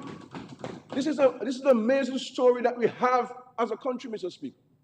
I believe that we need to set aside our political differences and really tell the story to our children in an honest and transparent way, so that they too can feel part of the process. That Dominica has opportunities that we can take advantage of. Are we where we want to get to? No. Are the people who will still challenges? Yes. You will always have challenges to deal with until Christ comes to judge the living and the dead. But you will always have challenges. But that understanding, we are here. And so I stand, Mr. Speaker, in full support of the resolution before us, seeking to get a guarantee. This is natural practice. In some countries, Mr. Speaker, they decide to go the route of creating an escrow. So we could have created an escrow, use funds that we have access to, and put in an escrow, but we don't believe that. Because we're not taking $12 million away from access to you and put it in an escrow that you cannot touch for a period of time. So we decided the more prudent way to go is the route of this guarantee. So if they have to draw down and as the money is close by, and we can honor our legal obligation and they can access to it. So you only take some of it and not all of it, what you need at the point in time. We also have a similar facility, Mr. Speaker, with the World Bank, and it is called the Catastrophic Deferral Drawdown Option, the CAT-DDO, where we came to the Parliament some years ago as part of our resilience strategy and part of our disaster preparedness strategy. We guaranteed a loan, a guaranteed loan of $20 million US. That would be available to Dominica within minutes of a storm hitting us, Mr. Speaker. So that you don't have to go through the process if you are hit to get that money. The money is sitting in the World Bank. That if you are hit, then we cannot say we want the 52 million EC dollars and start helping the people of Dominica rebuild their lives. That is part of our strategy. On top of that, Mr. Speaker, $20 million, we have created a vulnerability risk reduction fund. And that came into effect in 2022 in the middle of the COVID-19, which speaks to the sheer responsibility and prudence of the government, Mr. Speaker, that we could be looking to save even during the most difficult period. And what we have started to do, because of our fiscal space for the time being, we are saving $500,000 every month. $500,000 every month. In the event that we are hit, that we know that we have some million somewhere, that we can draw down and buy food and clear the roads and to provide small businesses with some money to keep the business open, Mr. Speaker. That's what we're doing. And this is the funds that, Mr. Speaker, that we have used. We have drawn down some of those funds to build the wall in Penrice, to build the wall in Bells, to build a culvert in Macushri, to build a culvert in St. Joe, and a retaining wall in Lyme. That's where the funds came from, by saving. And there's some additional interventions that we'll be making in the country to mitigate against possible impact of a natural disaster on us. Seeking to eliminate hazards as much as possible in the process of our disaster preparedness plan, Mr. Speaker. So this is good news for us, Mr. Speaker. I think this is something that we should have had in the real world, Mr. Speaker. We should have had some champagne in the house to toast. To toast, Mr. Speaker, because this is progress we should all celebrate as a people of Dominica. Because the reality is, Mr. Speaker, this is going to benefit every single person, whether you like it or not. You are going to benefit from this additional flight from United. And so, Mr. Speaker, things looking up. Things looking up for Dominica. We're getting there, Mr. Speaker. It's been a difficult road because we have to face many difficulties, but we've never shirked on our responsibilities. We never shirked on our responsibilities. When we were hit by Maria, people who left said, Dominica finished, 20 years, 25 years, it's going to take you. We rolled up our sleeves, we had our wet shoes on, Mr. Speaker, and we went to work the morning after the storm and never stopped working until today. Never look back because of our sheer commitment to this country. And so when I hear people talking about 10 pillars, 10 pillars to economic meltdown and shared poverty, that's what this 10 pillars are going to do. But here, Mr. Speaker, you agree with me, you agree with me. Don't agree with me. Mr. Speaker, the senators have been leave him alone in that thing. He has to go in that thing. That 10 pillar stuff there means, I agree with you. I agree with you, Mr. Senator. Mr. Senator said, just say, look, don't check me on that one. And that 10 pillar stuff, I'm not supporting that thing. You understand? So what the world, in this difficult period, Mr. Speaker, and I'll stop in 1 minute. This world has gotten so dramatically different that it's almost difficult to recognize the world as it is compared to 10, 15 years ago. The world is colder. There is more nationalism. There is an indignation towards multilateralism. There is not enough solidarity being extended among nations, especially in people's time of need and adversity. And this is why this period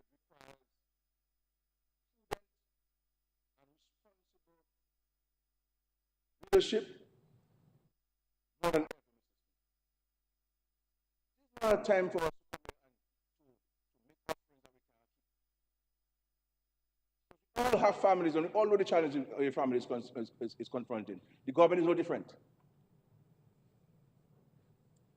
And this is why my advice to the government, because I asked Mr. Speaker more in an advisory capacity to the government. Some of them don't listen to me, some of them listen to me. The plan that we are on, the results are being delivered, and I believe when all these projects come to an end, a successful completion, Geothermal, Marina, cable car, the additional hotels under construction, they're completed and open. The investment within agriculture, and we have started to see the benefit of its fisheries. Agro-processing, the environment, and preserving and protecting the environment as a centerpiece of all of this. Continued education to our children and the education reform agenda that we are espousing. And the relationships that we have cultivated and we still have today, because people around the world, they may not agree with us in some instances, but they respect us. 2 more minutes. Yeah, I'll stay within 2 minutes. They respect us, Mr. Speaker, because we don't play games with no one. And we're ensuring, Mr. Speaker, all part of this, that the security of the state is paramount. Because we need to ensure that the state is secure.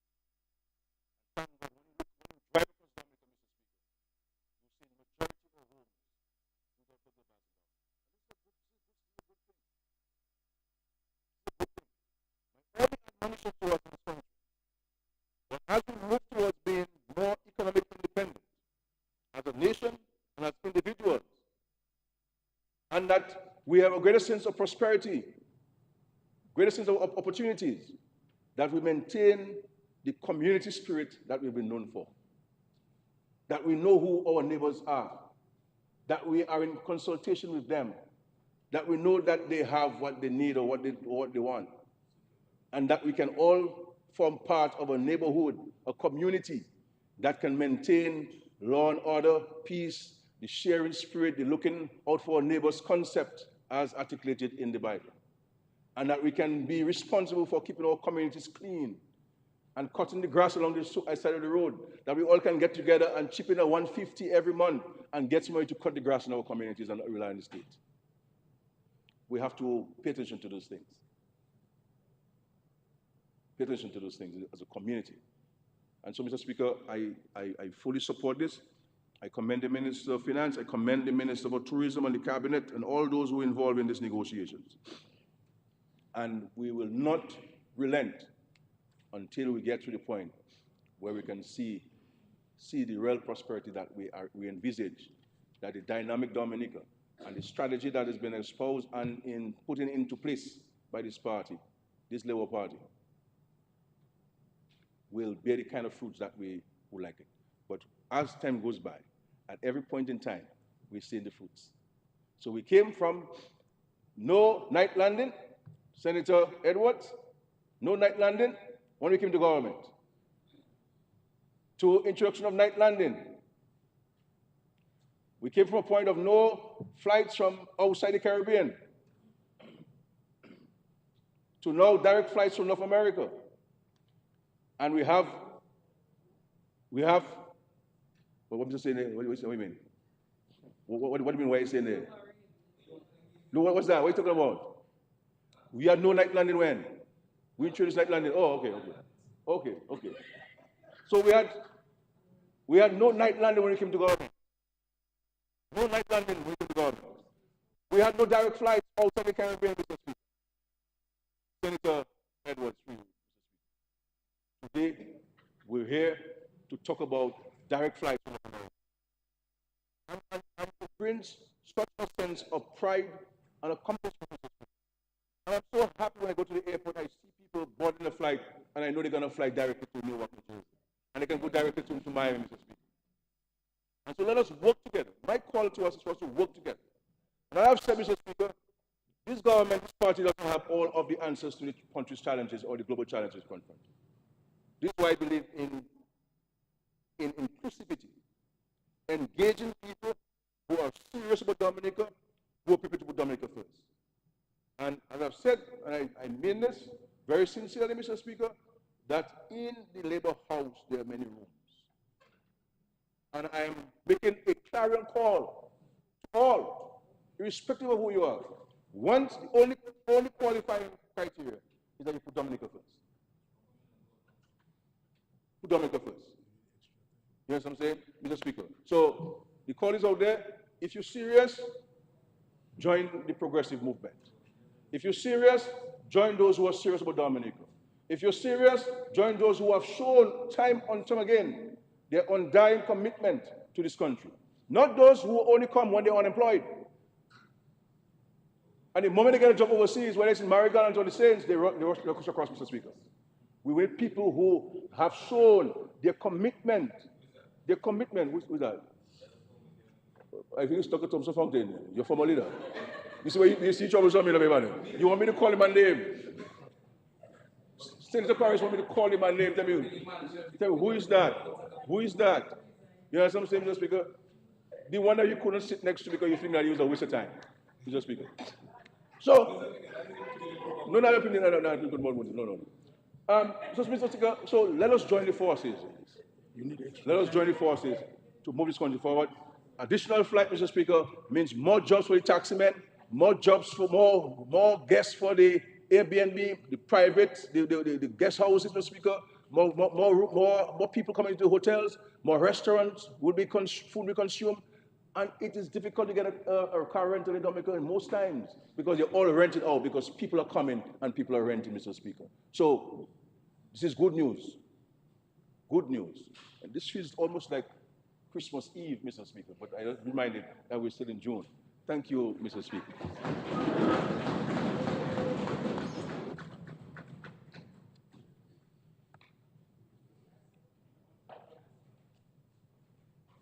Mr. Speaker, I rise to close up on this resolution as well as to give some clarifications to the listening public.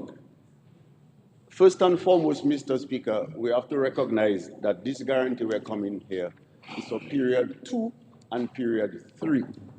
It is not for period 1. Period 1 is ongoing and will go up till August 16. So we are not here to increase the guarantees for period 1. It is only for period 2 and period 3. Why? Because period 1 is ongoing and will go until the 16th of August. So that remains the same. But just to help the listening public a little bit, so when we say that there's 77% of the load factor, what it really says is that the average gap might just be about 15,000. So if you were to divide the 26 departures or multiply 26, then you get about 400,000. Now that total payout will be calculated at the end of period 1 when all the different trans have been reconciled. So that's period 1. So we're not touching this at all. What we're dealing with is period 2 and period 3. So the guarantee decreased in period 2 from 93,837 to 84,518. That is the decrease in the guarantee for period 2. The decrease in the guarantee for period 3 is from 95,859 to 86,209. So there are decreases in both the guarantee for period 2 and for period 3. So the guarantee now for period 2 goes from 3.615 million to 3.691 million. And the guarantee for period for free, it goes from 3.691, for period 2, 3.615 million to 5.918 million. And for guarantee for period 3 goes from 3.691 million to 6.234 million. So that means the guarantee for period 2 and 3 would have been 7.307 million. It has now come to 12.213 million.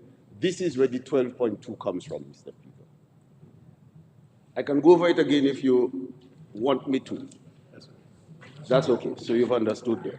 So that does not include period 1. We're only talking about increase for period 2 and period 3. So the increase for period 2 and 3 went 7.307 million to 12.213 million. It's as simple as that. Period 1 is not included in that. I think that's pretty much simple. So it's only 2 bank guarantees, so that explains it here.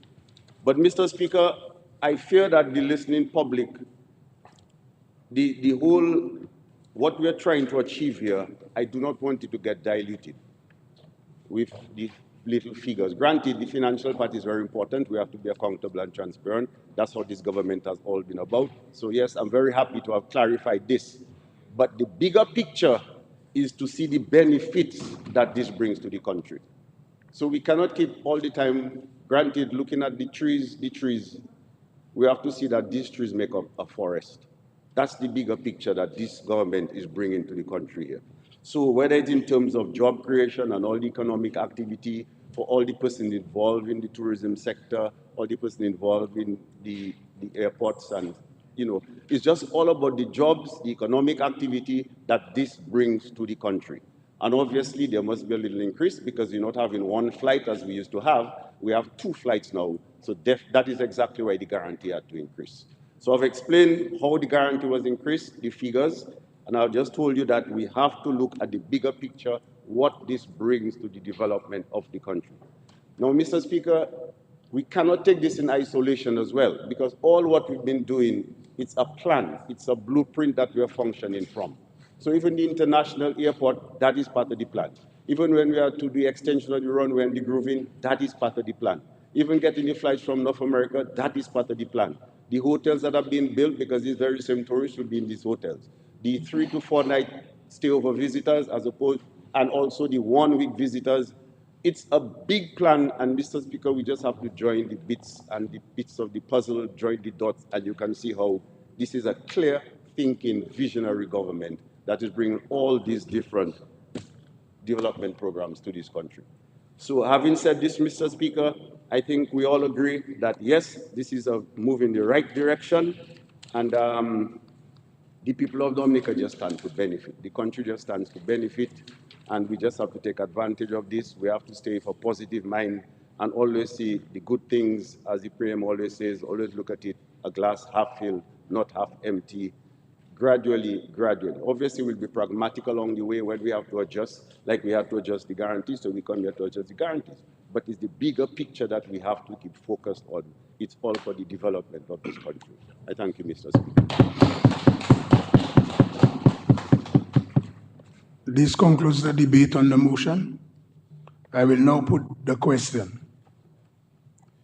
Be it resolved that in accordance with Section 37 of the Finance Administration Act, Chapter 6302 of 2017 Revised Laws of the Commonwealth of Dominica, this Honorable House authorizes an increase in the bank guarantees from a total of $7,307,632.35 to a total of $12,213,300.40 for Discover Dominica Authority to obtain from the National Bank of Dominica.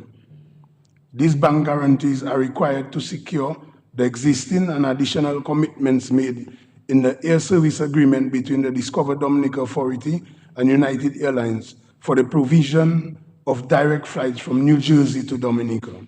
Those in favor? Those against? The ayes have it. The motion has been approved.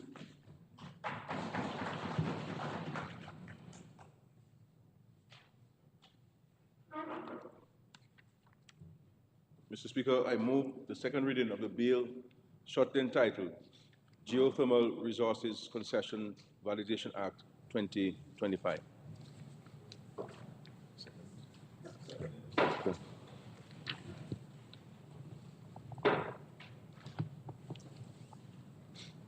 Mr. Speaker, in 2023, by decision number 1130, Cabinet approved a concession agreement between the Government of Dominica and the Geothermal Power Company of Dominica 2023 Limited.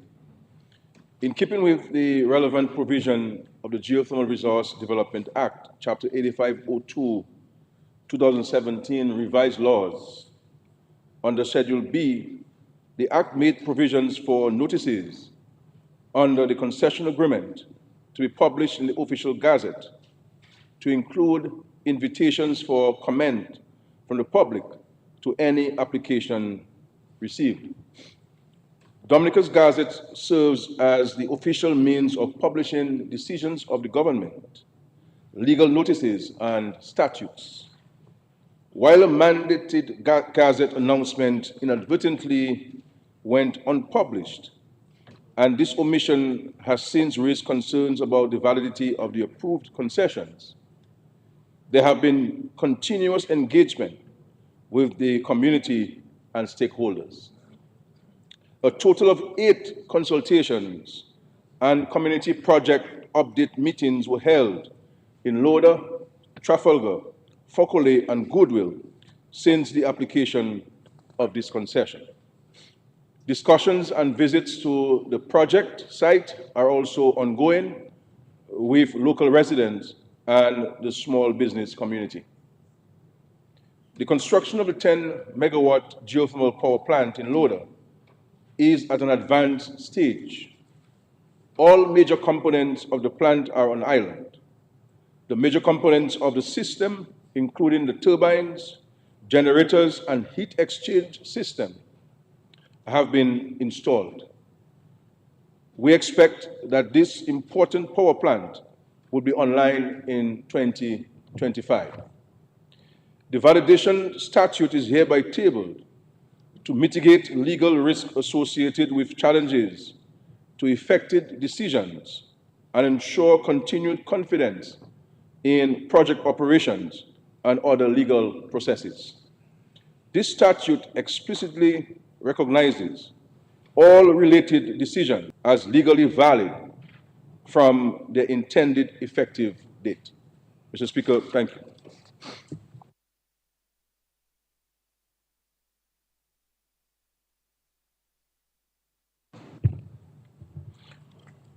The bill is before the House for debate.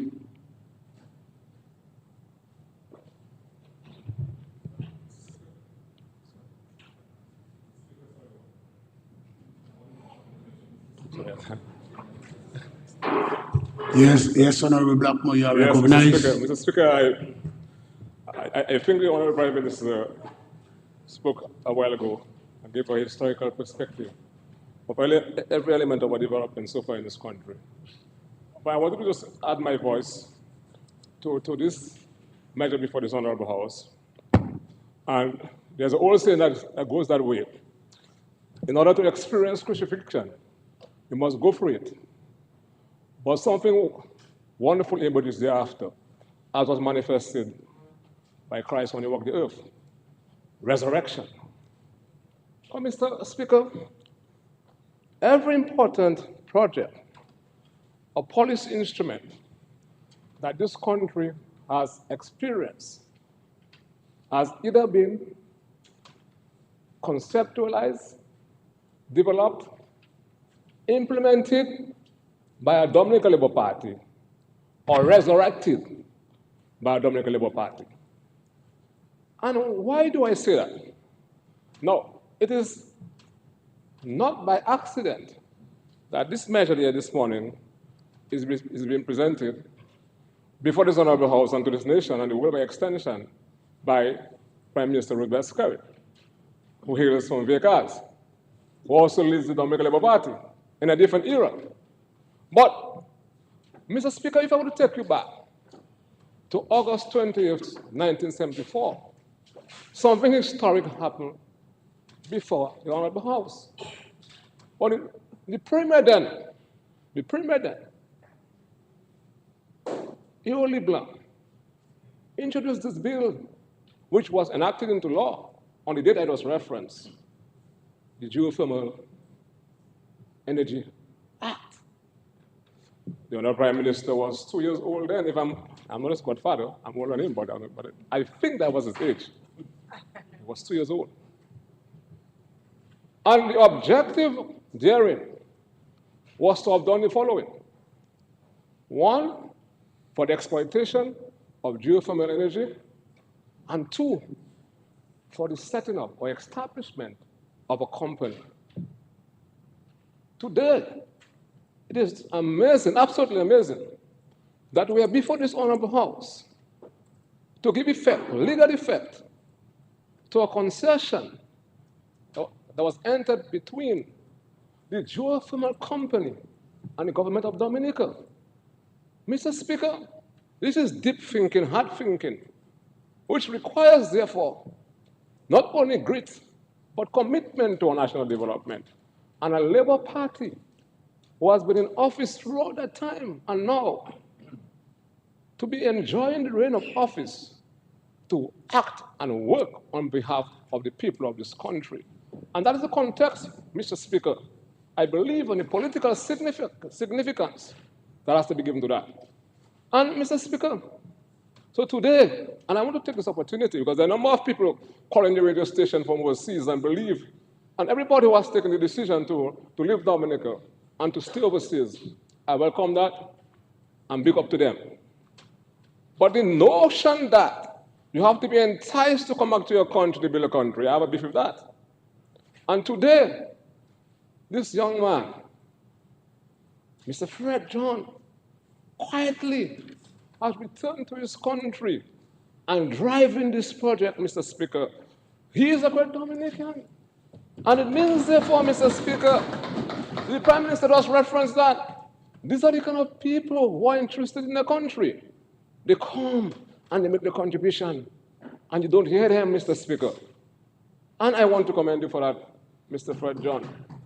And all of you over there talking and making up stories, do like him. Come back and help build this country. Mr. Speaker, let's go back. Let's go back to the geothermal energy development endeavor in this country. Labour Party again, after it was dead, it went through a period of crucifixion, Mr. Speaker. You know what I'm saying? But it was resurrected. When did it start? It started with the new dynamism and the new renaissance, which was also said in the early 2000s. When we brought, of course, we have this French Institute of Geological Investigation and Mines, studied the process of exploration. And then in March 2008, what happened? The actual program began. And working with Soufriere, the Boiling Lake, etc. When we did, of course, the investigation to get an appreciation as to the extent of, Mr. Speaker, of the resource. And then we had the test wells. And today, Mr. Speaker, we have the production wells. Today, the company has started. And as heard from the Prime Minister, in 2026, next year, we shall have geothermal energy into our national grid, Mr. Speaker. As the greatest president this world has ever seen, Obama said, a black man said, development is a process. It doesn't come overnight. It is hard, Mr. Speaker. Therefore, you need a government, Mr. Speaker, with the leadership that once is committed to working hard on behalf of the people of this country. And that is what this project today, Mr. Speaker, is manifesting. That you have to work hard, Mr. Speaker. You have to be committed. And what it means, Mr. Speaker, upon its completion, what it means to our gross domestic product. I am first talking, comparing the 90s and the 80s to now. Mr. Speaker, in 1980, what was the gross domestic product of this country? About $81 million. When Roosevelt Square, the Prime Minister, took over this country, the gross domestic product of this country was $331 million. Today it is $1.9 billion, Mr. Speaker. We're talking about, we're comparing what? Apples and what? And grapes, Mr. Speaker. And Mr. Speaker, with the inclusion of another contributor to the gross domestic product, you know what it means, Mr. Speaker? How significant that gross domestic product is going to grow? And why do I say that? It costs the country an average of $55 million a year, Mr. Speaker, just to import fuel for energy generation. Can you imagine that? What it means, Mr. Speaker, to our foreign exchange? What it means to our current trade deficit, Mr. Speaker? What it means? And Mr. Speaker, from a practical standpoint, what it means to the ordinary man. On average, it costs us, the consumer, 71 cents per kilowatt hour. 71 cents. And then you're not talking about, there's something they call, that engineer, kilovolt, they call that? Kilovolt, right. I am Mr. Lancelot there, but on the other side. Mr. Speaker. And an additional $4.42 per month per kilovolt. Surcharge, you know. And that is contingent upon the time of the day, Mr. Speaker. So we're talking about practical benefits to the consumer, Mr. Speaker. Mr. Speaker, I believe that the geothermal project in itself, in my view, is the biggest and most consequential project this country will ever see in the history of this country's development. And why I say that, and the Prime Minister is right. Energy is key. Energy, I shall focus. Energy is the source of life, Mr. Speaker. You know what I did to you? I dismantled the political career. You want to come back and me again? All right? So, let me concentrate. I forgot about you. All right? So, this is the key or the source of life, Mr. Speaker. And think about the energy-intensive companies, that this country is going to attract, Mr. Speaker. So, Mr. Speaker, everything. Now I heard them talking. I heard them talking about how we can attract grant funding. We have to go green, etc. What greatest from a fountain that cannot control the water coming from this fountain, Mr. Speaker? And Mr. Speaker, talking about we can attract credit from writing projects and attract if we go green. What greater manifestation of green than geothermal energy? What is sick to do to decarbonize our national energy grid? Or less reliance on fossil fuel. You get my point I'm saying? I'm not a civil engineer, but I'm a social scientist. I study this thing there too. The impact of this thing. What do you guys think now? All of us think now, you know, technology and technology and the environment, the impact on human disposition, etc. The facts of life, the social facts. What are you talking about? Because before economics was a discipline, it was part of sociology. Economics is a recent discipline. So when you guys come and talk there and talk about Scarrett and Blackmore, we're social scientists. We're more advanced than all the fellas. So I'm going to tell you something. You understand? Let me tell you something. So man think man politician, man was police and thing like that. Man, what are you guys talking about? We can sell all the fellas 6 times. Understand? Understand? So man, let me tell you something. So this thing is big. It is huge, Mr. Speaker. And it's only the Dominica Labour Party administration can do that for you. And there's a reason why the Labour Party has been in office for that long. Because those things, the airport could not have happened. Geothermal could not have happened. Nightland could not have happened. Because I took the first flight and I failed to fly. So the first, I told the president not to come and let me alone go. Understand? The first flight that came to Dominica, night landing, I was in Ministerial, I was on board. So I can tell you about it. We have been part of that process of development that started in 2004 and beyond, Mr. Speaker. Let us fool us, not fool ourselves. So, Mr. Speaker, I'm proud. Dr. Hennis is not there.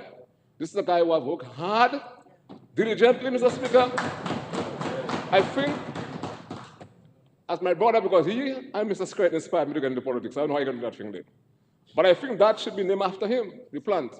Because this guy from day one, I'm telling you why. Because when I was in Barbados, he was the one who introduced me to the Clinton Foundation. Honorable President Destiny was an ambassador then. And he has been working, and today I have his PhD in a similar field. So let us big up Vince, he's not there. Dr. Vince Anderson, and big up the only party that is serious about. For matter of fact, when I say it is safer and Labour Party is the safest, I say the Labour Party is the only party in the Commonwealth. Because it's the Dominica Commonwealth. Eh? So the Labour Party is the only party in the Commonwealth. Dominica. The other ones have degenerated into interest group, fragmentation, and they're being led by a fountain. You can't get anywhere by being led by a fountain. That fountain has to demonstrate its ability to control its water and must be able to control itself. And if you cannot control the water, Mr. Speaker, you cannot control yourself. You cannot govern a country, Mr. Speaker. This is serious business. I thank you, Mr. Speaker.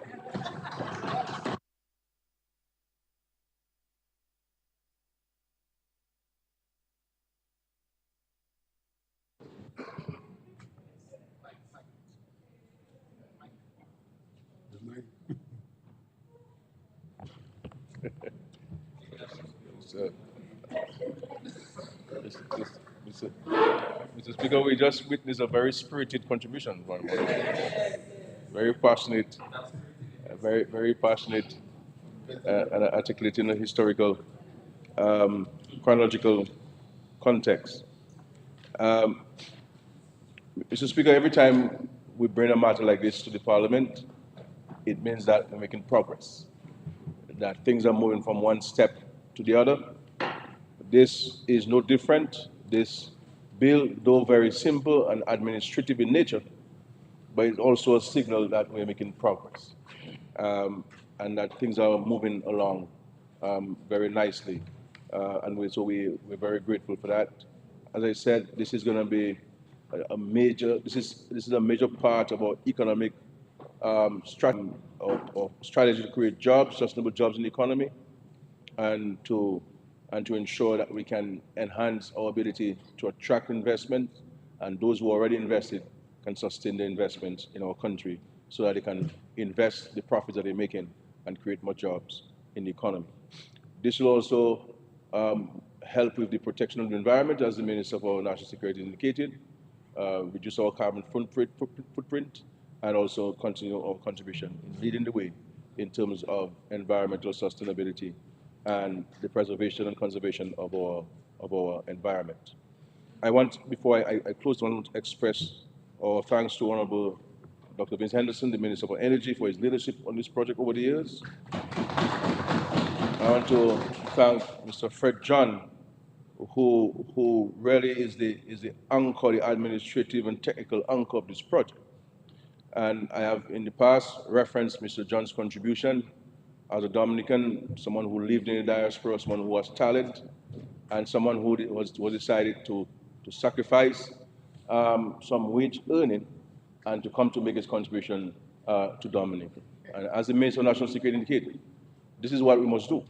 And I think that at some point the country will recognize Mr. Fred John's contribution to Dominica's development. And of course, the other staff members at the Geothermal office, the staff of the Ministry of Energy. I want to also recognize the efforts of the Honorable Attorney General and some of his state attorneys in his chambers, and in particular, the Solicitor General, Mrs. Dominica Hyacinth Burton, who continues to provide great legal advice and support to the geothermal efforts. And of course, to my friends in the Land Service Department, Mr. Lestrade, you know, and the entire team there, because every piece of land the government has to acquire, the chief surveyor must survey. Every piece of land the government will sell, as small as it is, as big as it is, and the folks at the Land and Service Department are really in large measure unsung heroes, because they have to brave the weather and go into mountains and valleys and to ensure that every square foot of land can be properly surveyed, and so that the survey plan can be had and we can properly compensate people for their property. And so these guys work very, very, very hard. All of them, from the chief surveyor down to the surveyor assistants that we have. And so, Mr. Speaker, I want to thank the Parliament for its support on this measure, on its understanding on this measure, and we look forward to December. Hopefully next week, the Cabinet will pay a visit to the geothermal plant, extend an invitation to all the members in the position. We'll communicate with you, and if you are available, you could join us on a tour of the geothermal plant. Yourself, Mr. Speaker, and of course the clerk of the House would invite you to be part of this tour of the geothermal plant and to understand what we're doing that will eventually benefit all of us in this country. As I said, this is central to our strategy. And the reality is, had it not been for all of these natural disasters and also the COVID-19, I believe the country would have been way ahead. The sheer amount of money, and I think it's always good to repeat these things, because sometimes we ourselves as a country, we question our abilities, and we also question where we were and where we are, and sometimes we want things now for now, and not understanding the context within which this government has had to govern the affairs of Dominica. And we thank God for His many blessings. The challenges have come, but we've stood tall, we've stood strong. We have some good partners in the region and the global community who have stood with us and who have been very steadfast with their efforts. I want to thank the company that we have engaged to engage in this project. They've been very diligent, very cooperative with us, and we look forward to this long and beneficial relationship. Also, we can't leave out Dominic and the management and board of Dominic, who also are crucial in ensuring the success of the geothermal plant and getting the geothermal resource to our homes and businesses. So with this few words, Mr. Speaker, I want to thank you and thank everybody for their contribution towards the debate. Thank you. This concludes the debate. It has been moved and seconded that the bill shortly entitled Geothermal Resources Concession Validation Act 2025 be read a second time. Those in favor? Aye. Those against? The ayes have it. The bill will not be read a second time.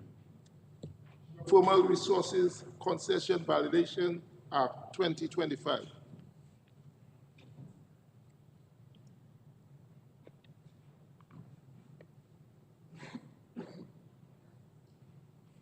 The bill will be the committee of the whole House considered clause by clause.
I have to report that the bill shortly entitled Geothermal Resources Concession Validation Act 2025 passed the committee stage without amendment.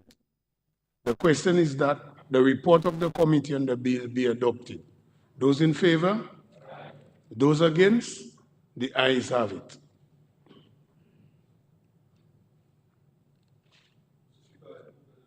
Entitled Geothermal Resources Concession Agreement Validation Act 2025 be read a third time and passed accordingly. Mr. Speaker, It has been moved. Yeah. Yes, I think they said seconded. Mr. Speaker, I beg to second. Seconded, okay, great. It has been moved and seconded that the bill shortly entitled Geothermal Resources Concession Agreement Validation Act 2025 be read a third time and passed. Those in favor? Those against? The ayes have it.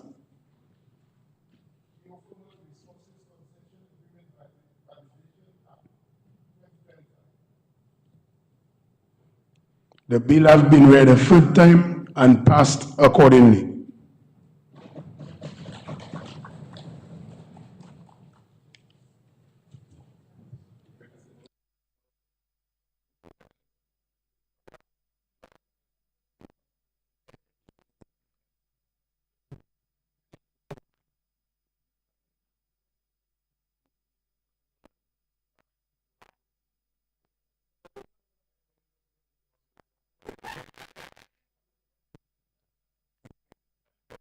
Mr. Speaker, I move that the House be adjourned sine die.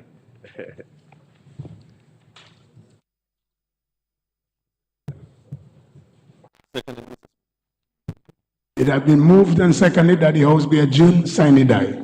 Those in favor? Aye. Those against? The ayes have it. House is adjourned sine die.